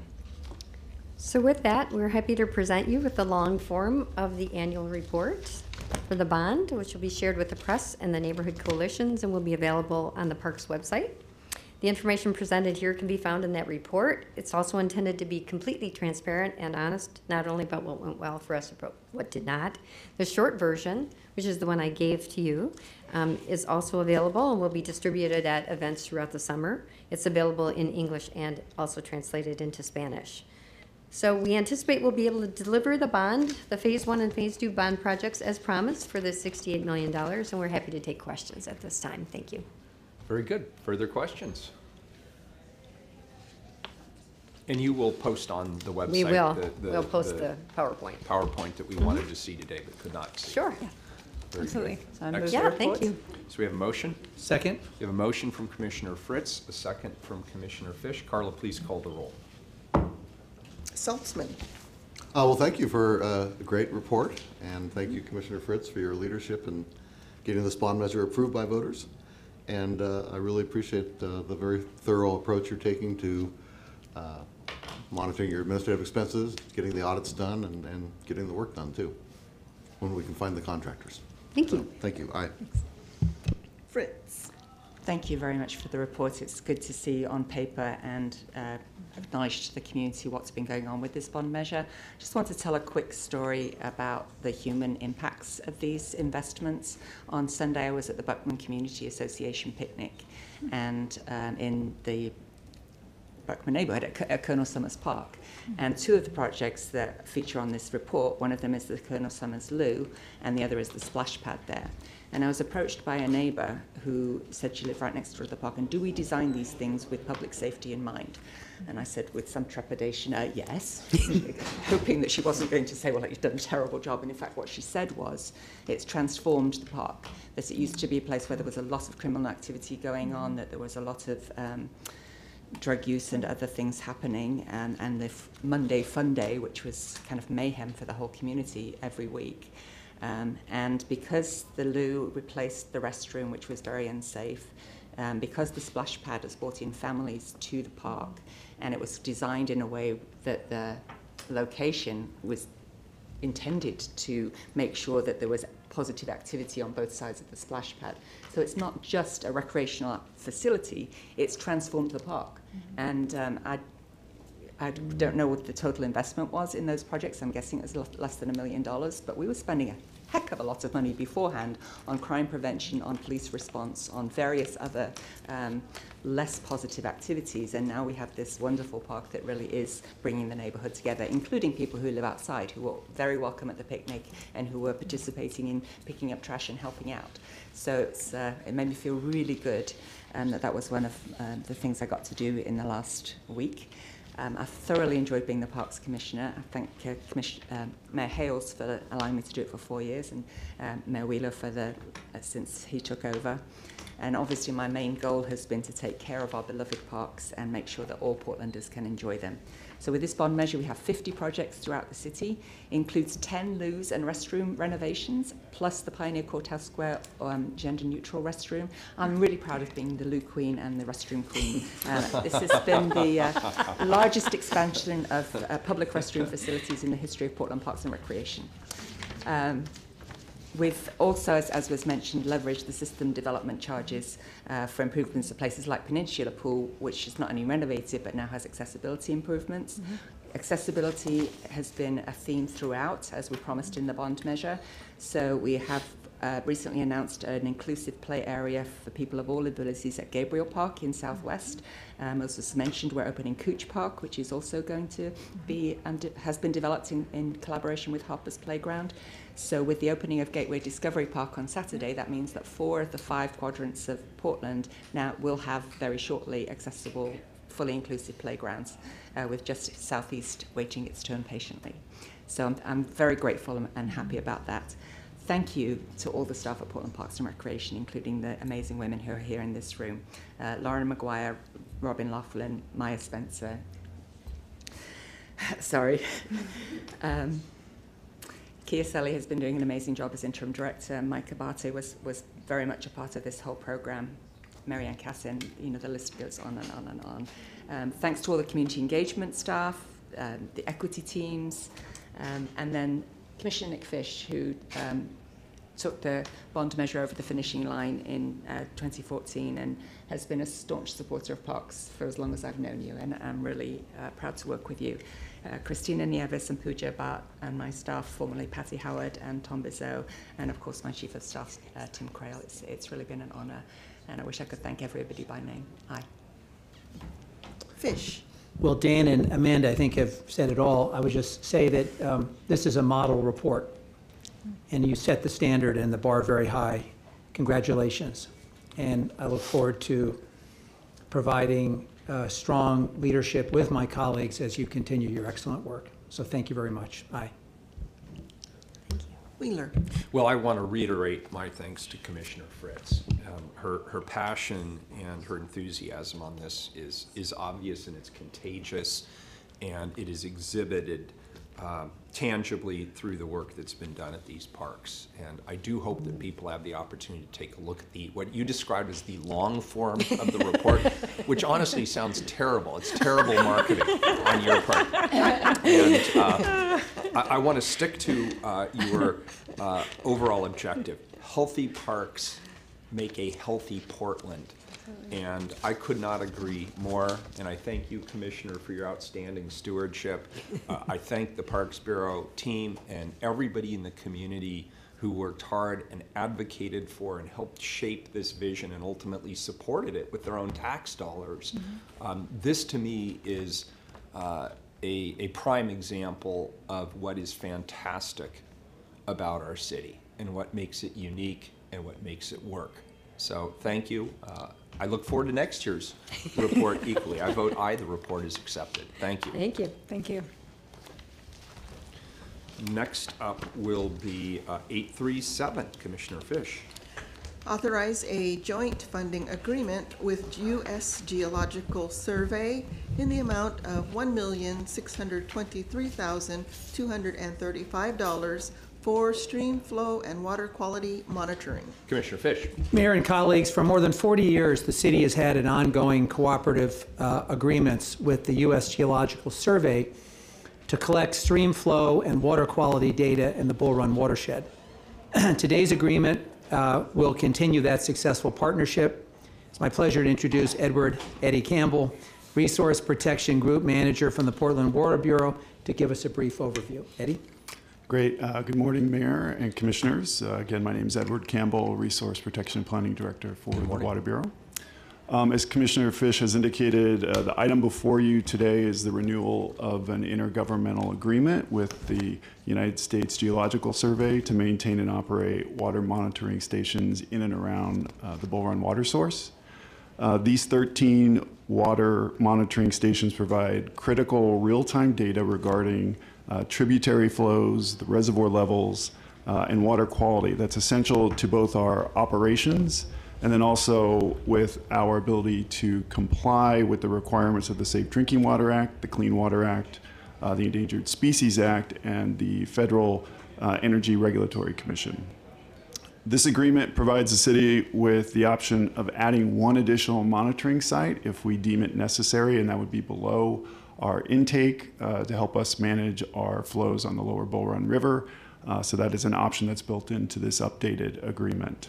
The city's partnership, as Commissioner Fish indicated, with USGS goes back 45 years and has resulted in an uninterrupted data set, which is critical for us in terms of monitoring trends and doing planning for the future. The 5-year total cost to operate and maintain this network is $1,623,235, of which the Water Bureau share is $1,026,020. Funding has been included in the current fiscal year budget, and in our out years, it's included in our financial forecast. So this is not something that will change or affect our projected rates. With that, I'm available to answer any questions about the item. Colleagues? Carla, did anyone sign up to testify? Yes, we have 3 people signed up. We'll get someone to bring them in. Okay.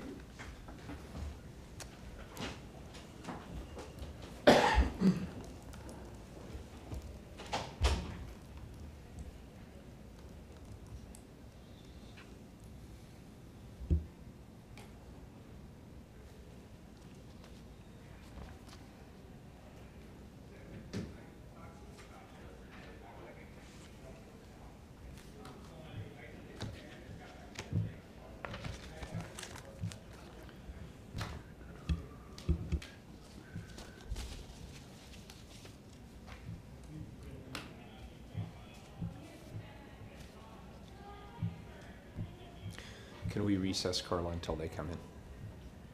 Yes, we can. Otherwise, I'm just sitting here awkwardly on camera. You might turn your mics off till the tea goes off. Now you tell me. We're working out the kinks, folks. We're working out the kinks. That's right. Make everybody knew you were sitting quickly on camera. It's all right.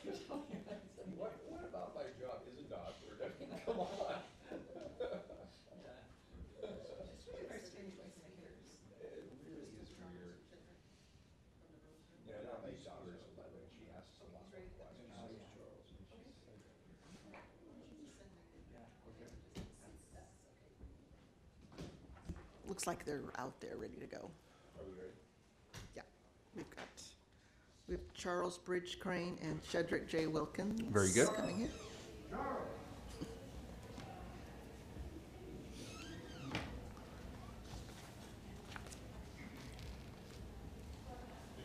Here he is. You ready, Shedrick? Let Shedrick testify first if you can. Very good. Charles, why don't you and Cedric both take Sit beside each other like something's normal. Exactly. Good morning. Okay, I'm Shedrick Wilkins, and I commend the re-election of Commissioner Fish as the Water Bureau Chief.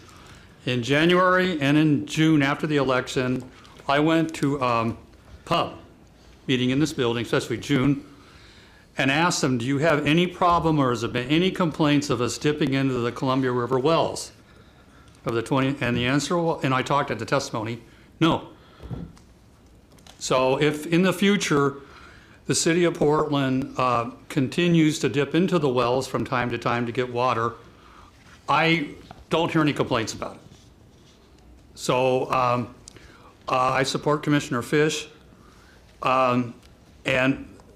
This is a very difficult situation because there's a no-win situation because there are people who actually think they're getting poison from the Bull Run water system, and there's people who think they're getting radon from the Columbia River. There's no win, but it was like a year and a half later, and I'm not hearing any comments from PUB. In fact, the only comment they wanted is they want a survey about whether Commissioner Fish is going to spend too much money on the filtration system. They put it on their website. So I got this, you can't win here in this whole thing. And I think the city of Portland will continue to dip into the Columbia River wells. And if, these are professional people too. These are not people that just come in. These are professional people. I talked to a woman's assistant director of the Water Bureau. I think she's under your employment, and she said, we didn't get any complaints. I mean, major complaints. I'm talking about health complaints about the month that in February of 2017. So that's all I'm saying, and I commend his reelection and how he handles the Water Bureau. It's been the year of the water for me because I never went to pub meetings before. Okay, and I'm not hearing any kind of problem with the radon in the Columbia wells as being a significant problem, and it is kind of a no-win situation. Very good. Thank you. Good morning. Good morning, Commissioners. For the record, Charles Bridge Crane, and I'm glad I'm able to be here to testify, even though we've had to have two of our friends and neighbors removed under police arrest just a few moments ago. I don't know, normally this is not a dialogue area, but Commissioner Fish is often very helpful as things get discussed. So when we look at this $1.6 million agreement with the USGS and becoming more informed and perhaps better protecting our Bull Run watershed, it seems to me hard to determine if the federal contribution or the city contribution, in Exhibit A, 2C, there's a tiny, I guess the amounts are broken out. Although I don't, $500,000, oh, we get to use the glorious language of party of the first part. I don't know if Commissioner Fish could maybe indulge us if it's clear to him on the top of the head which parties are which, and if we're getting a net benefit. As we know, when we've looked at other issues that are crucial to the city, really our quality of life or our quality of government services significantly impacted by our ability to keep proper federal funds and maximum federal funding for good programs flowing into the city. The water matters, so I generally don't have any problem with city funds if they're already in the water budget or the general budget being expended for water quality, but it looks a little legalese-ish this time. In the ordinance itself, it makes clear that over the 5-year term, the Water Bureau will contribute $1,026,000, and the U.S. Geological Survey will contribute $551,000, and the federal stream gauge network will provide another $46,000. So that's how it's broken out over the 5 years. We are required to do this pursuant to some permits and other. This is a long-term relationship, and our cost is about 2/3 of the cost of this monitoring. All right, thank you very much. And I hope that, I guess this is natural stream. We probably have some small biologicals there, so we don't want to do any micro generation like some of these great new devices you see on Amazon. We can charge your phone by putting a little turbine in the water. But I appreciate the work of the Water Bureau in places where they've done in-pipe turbining, and hope that there'll someday be a public status report on that. While we're grateful with the Water Bureau, I think all of us should be grateful to the makers of Protect skate helmets, which may have saved the city from having a little bit of a Kent State moment. And let's hope that our citizens and our police department can get on a better page. Thank you. Thank you, both of you, for your testimony. Any further discussion? This is a first reading of a non-emergency ordinance. It moves to second reading. Next item, 838. Mayor, can we have 838 and 839 read together? Absolutely. Could you please? And excuse me, and 840? 838, 839, and 840, please, Carla. 838, authorize the Water Bureau to acquire certain permanent and temporary property rights necessary for construction of the Penridge Mains Replacement Project through negotiation or through the exercise of the city's eminent domain authority. 839, authorize the Water Bureau to acquire certain permanent and temporary property rights necessary for construction of the North Jansen Avenue Main Installation Project through the exercise of the city's eminent domain authority. And 840, authorize the Water Bureau to acquire certain permanent and temporary property rights necessary for the Conduit 2 Trestle Rehabilitation Project through negotiation or through the city's eminent domain authority. Commissioner Fish. Mayor and colleagues, the Portland Water Bureau has 3 upcoming projects to improve water services, including enhanced services during natural disasters and fires. For these projects to meet the proper engineering and safety standards, the Portland Water Bureau will need to acquire permanent and temporary easements through negotiation. Today to present are Teresa Elliott, Chief Engineer, and Ben Gossett, Right-of-Way Manager from the Portland Water Bureau. Welcome. Thank you, Mayor. Thank you, Mayor Wheeler and Commissioners. As Commissioner Fish indicated, you have 3 similar ordinances before you: the Penridge Replacement Project, the North Jansen Avenue Main Replacement Project, and the Gresham Trestle Rehabilitation Project. The 3 ordinances grant Portland Water Bureau the authority to negotiate and acquire easements and including using the city's eminent domain authority, which is covered under the City Charter, Chapter 9-108, as the last resort. And by the way, I'm Teresa Elliott, Chief Engineer, and this is Ben Gossett as well, and he is the right-of-way manager for the Water Bureau. The projects have been designed to achieve the greatest public benefit while minimizing inconveniences to adjacent property owners. Water Bureau will conduct all acquisition activities in accordance with Oregon Revised Statutes, Chapter 35, eminent domain and public acquisition of property, including with the respect to notice, value, offer, and if necessary, relocation and eminent domain. All affected property owners have been provided general project information for the 3 and invited to today's council meeting. I have given you 4 slides. They're what I provided Carla for the PowerPoint this morning, and it's of the 4 different sites that are included in these 3 ordinances. Item 838 is the Penridge project, and it is located in the West Hills in an area that was annexed in 1986 from the Sylvan Water District. The Penridge area was identified in 2 different master plans as being undersized and inadequately covering current fire flow protections. The Penridge project is designed and will improve the fire flow capacity, system pressures, and improve system reliability in the service area. The Penridge project will take place in a privately owned road, and the Water Bureau will be seeking 3 permanent easements and 2 temporary easements. Item 839, the second page, is the North Jansen Avenue Main Replacement Project. It's located on Hayden Island. The Hayden Island service area was annexed from the Jansen Beach Water Company in 1988. The existing North Jansen Avenue main segment is predominantly concrete and asbestos transite pipe that was installed by the Jansen Beach Water Company. The existing pipes are in poor condition with a history of leaks, and many of the services are not meeting current standards and need to be brought up to standard. The Jansen Beach project will replace about 2,000 feet of pipes, improve fire protection, and bring the service up to current standards. And this will help us improve our safety working around the pipes, as well as improving the Bureau's system reliability. The Jansen Beach project is located primarily in existing easements in Jansen Avenue, and which is a service route for the houseboat owners and a storage complex. The Bureau will be seeking a temporary construction easement for use of the road and 3 permanent easements.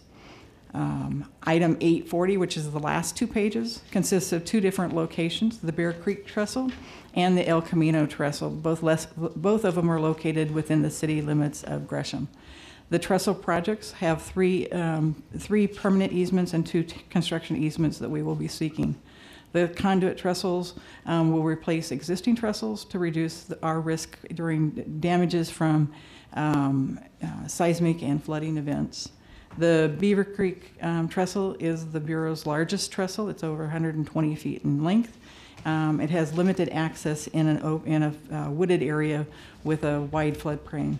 The El Camino is in a residential area in a subdivision, and to date, we've talked to all of the property owners that are affected by these easements, and we believe that most will be willing for us to negotiate. Any questions?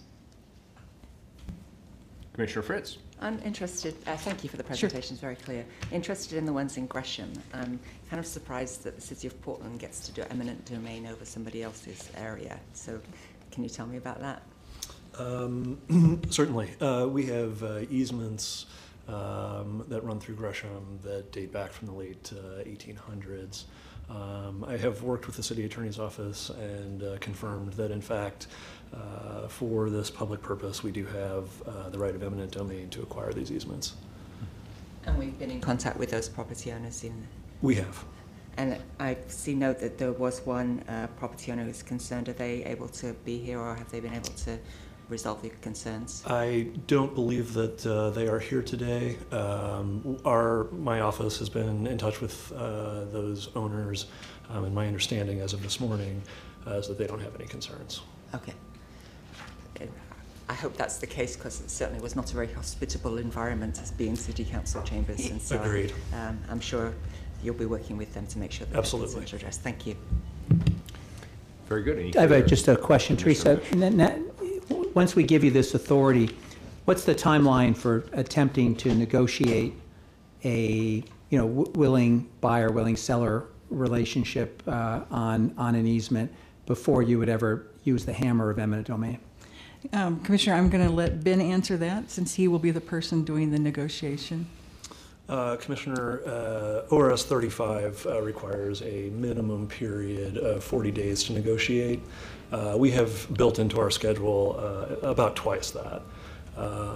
In addition to that, there's a period during which these easements will all be appraised. An offer will be made based on those appraisals. The ORS standard is a minimum of 40 days to negotiate from the date of the offer. And then again, we have time in our schedule above and beyond that. Thank you. Very good. Public testimony, Carla? Yes, we have 2 people signed up, Shedrick Wilkins and Jan Schwartz.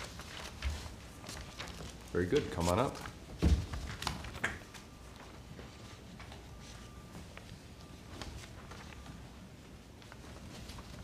Can I look at the mayor when I say this?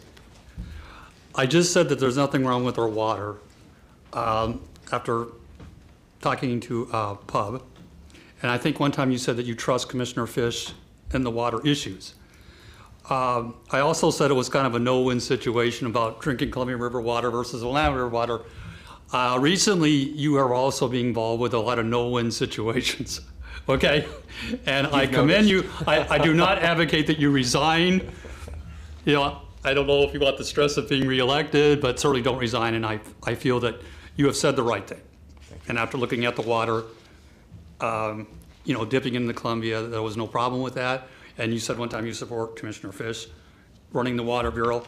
I commend that, and that your purpose is here to provide people who aren't satisfied with public input, and you're doing that, and I wish to say you're a good mayor for that. Thank you, sir. I appreciate that. That means a lot. Thank you.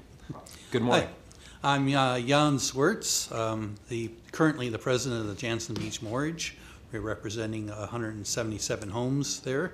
And on 839, you're going to be putting in about 2,000 feet of water line directly through the middle of our property. I'm looking forward to this and having to work closely with all you folks on this. I am interested in trying to find out if the water line will be earthquake resistance, because we are built on a fill that's all sand dredged in from the river to build it up. And I don't know if you have these answers now, but at least point me in the right direction for that. We have two Water Bureau staff people here today who can talk to you after your testimony. Okay.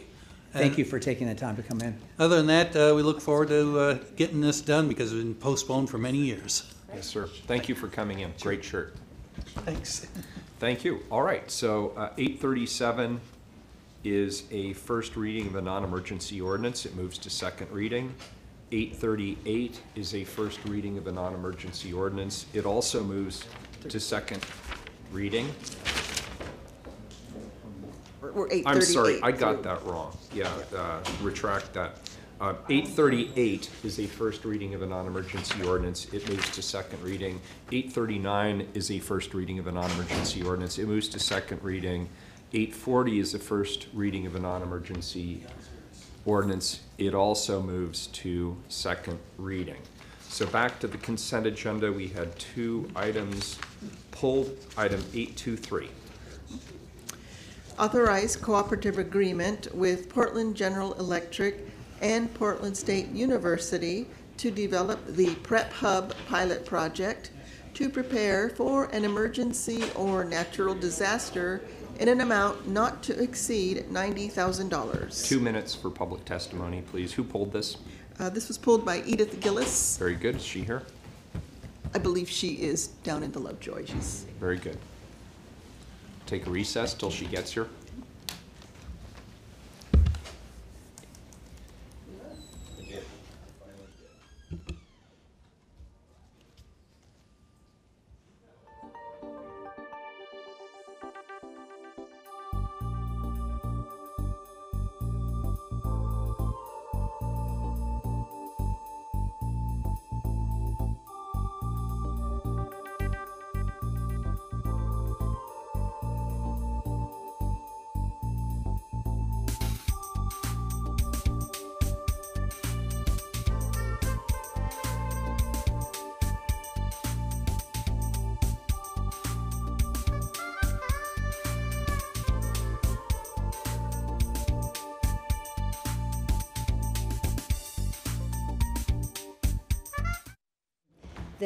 The recognition of Amanda Fitz in the parks. I enthusiastically support prep hubs and improvements on them, as well as many more solar-powered loos and some warm showers and large lockers, including emergency prep supplies and 2-bucket compost and sterile urine collection and rainwater, purple water collection and filtration systems distributed equally per the population throughout all neighborhoods. Pocket parks, community food gardens, food growing, parking strips, open spaces for internal refugee camps for use between the major earthquakes, fires, toxic explosives, floods, and pandemics. Parks, well run, are one of the best ways to ensure public safety. Not only are we developing community and directing people to have a sense of empowerment and decision making and skill building, we're also developing a sense of inner pride and community pride, so we take care of each other, we know each other, and we prevent crimes, and we interact to come to each other's aid. By having these prep hubs throughout the community and having them individualized for the different neighborhoods, we are able to incorporate public art and have a lot more pedal stations than just one person pedaling. They need to be modified, and we can have them modified in different neighborhoods. And we can cut some of that cost that is doing that by incorporating many of the other services in which it aids the community. Neighborhood emergency prep training, as done by Richmond Neighborhood Association, and multi-use art structures with different language and graphics teaching disaster prep at the same places that we would do like a park course exercise stations, supplemented by rain catchment systems, and every few blocks throughout the neighborhood. Now, how are we going to pay for that? We take back the money that we are spending on armaments that are unlawful in war zones against civilians that we are currently using the Portland Police, and instead of having the weapons and all this excessive policing, that we should have emergency preparedness, community, and crime prevention. And again, Amanda, thank you for all the good you have done for us. Thank you. Appreciate it. Carla, please call the roll. Sorry. I just throw mine when it happens. Okay, Michelle. Saltzman. Aye. Fritz. Thank you for your testimony. Aye. Fish. Aye. Wheeler. I want to go on just a moment on this. This is a very important collaboration between the City of Portland, Portland State University, and Portland General Electric, and it comes with strong guidance from MIT, the Massachusetts Institute of Technology, to partner on this Prep Hub pilot. And as Edith just mentioned, it's a program to improve disaster resilience and emergency preparedness throughout the city. And this is a pilot. It's going to test the durability of the structure and the capabilities around battery storage, the security of supplies, and we'll also be evaluating community perception and buy-in. This is going to serve as a place for the community to gather so that the community feels safe and well prepared for an eventuality. And it's our hope that this will eventually serve as a model for other cities around the country, making all of our cities safer and more prepared. So I'm very proud that Portland is going to be serving as a testing ground for this innovation and can serve as a model for other cities in preparing for community resilience. I vote aye, and the ordinance is adopted. And just to be clear, this is the dollar part that's already been allocated through our budget process. So I vote aye, the ordinance is approved. Item 824 has also been pulled, and again, I just want to remind people that this is regarding a payout to a personal injury lawsuit resulting from an event in 2015, and we are taking testimony on that and that only. 824, pay personal injury lawsuit of Anthony Allen in the sum of $25,000 involving the Portland Police Bureau. Who pulled this item? Dan Hendelman. Okay. And Edith Gillis also Very wanted good. to testify. Is there somebody from staff here to discuss this? Did you want to give a brief primer or just go right to public testimony? It's up to you. Assist you otherwise. Why don't we hear public testimony, and if there's follow-up questions, we can have you up. Okay, we have Dan Hendelman and Edith Gillis. Very good.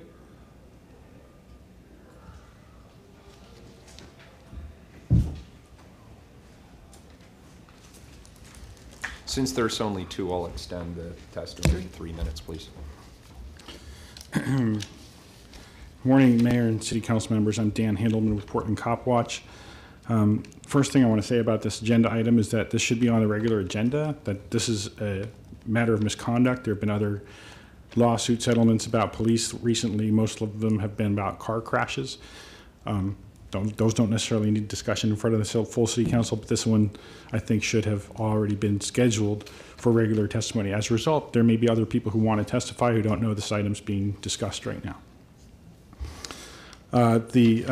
Since I can't hear from the city first, I'll just read parts of the lawsuit into the record here that you're settling today. It says that Portland Police over the course of years have demonstrated that they stop and search African Americans disproportionate to the population, that an officer yelled at Mr. Allen to stop, and said, when I tell you to stop, you effing stop, indicating he may have violated the profanity directive as well as profiling one. Mr. Allen felt that he didn't have any legitimate reason to stop him. He wanted to leave. The officer grabbed his shoulder, threw him to the ground, leaned his knee into his head and neck. He was acquitted of interfering with a police officer. Portland Police says the lawsuit came to his workplace after this happened. And this lawsuit says the Portland Police should know that they're more likely to stop a black man and use force. There's been no discipline of officers for use of force, and there's been no accountability. I agree with all these items that were listed in this lawsuit. We're not here to oppose the $25,000 settlement. Hopefully you'll go through with it, but the issues that are raised in here are issues of policy which aren't addressed by giving money out to the plaintiff. So it happens that I ran across the stops data report for 2016, which only just got published at the end of June, to no public trumpeting, and so I accidentally stumbled on it yesterday, which does say that African Americans are stopped at a disproportionate rate to their their representation of the population, but it goes through a lot of gymnastics with the statistics to say, oh, well, but that doesn't prove anything because we have to look at the crash rates, and even though it says they're disproportionately searched, African Americans are disproportionately searched 3 times more than they should be, that is not disproportionate. And it's a very strange report. They also put the gang enforcement team numbers at the end in the back, even though that unit is far out of whack with everybody else in terms of how many African Americans they stop. So we have an ongoing problem with racial profiling in the city, and this case is another symptom of that. I should also mention there's political profiling that we've been talking about for a long time that goes on in the city. It was done over the weekend. You can't assume that people who are attending or standing somewhere are intending to be violent based on where they're standing. This is getting a little bit afield, Mr. Hill. I'm talking a little bit about profiling that goes on by the Portland Police. Okay, this is regarding the payout. Thank you. Yeah, well, I want you to know it's very intimidating coming in this little room and getting, locking people out of the council chambers. It's hard enough for a citizen to come up and talk to you. Your testimony is completed. Thank you. Well, I appreciate that. Well, you have to understand what you're doing to democracy by doing this, Mayor Wheeler. You should set aside a half an hour for people to talk to you. I respectfully disagree with you, and I'll tell you why. The city council has ruled.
Gentleman has said. And one of the reasons that we decide on a dollar amount and to pay amount is because it's a systemic problem.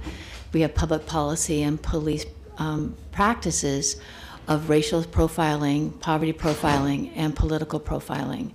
And my children are ages 32, 27, and 24 who have seen the same kind of behaviors that happened to Mr. Allen every single week when we would take them to and from Atkinson Elementary School and Franklin High School. We've seen police kicking in the back of the neck, in the back of the back, people who are kneeling or down on the ground, face on the ground with their hands zip-tied or handcuffed behind them, totally helpless, every single week to and from school.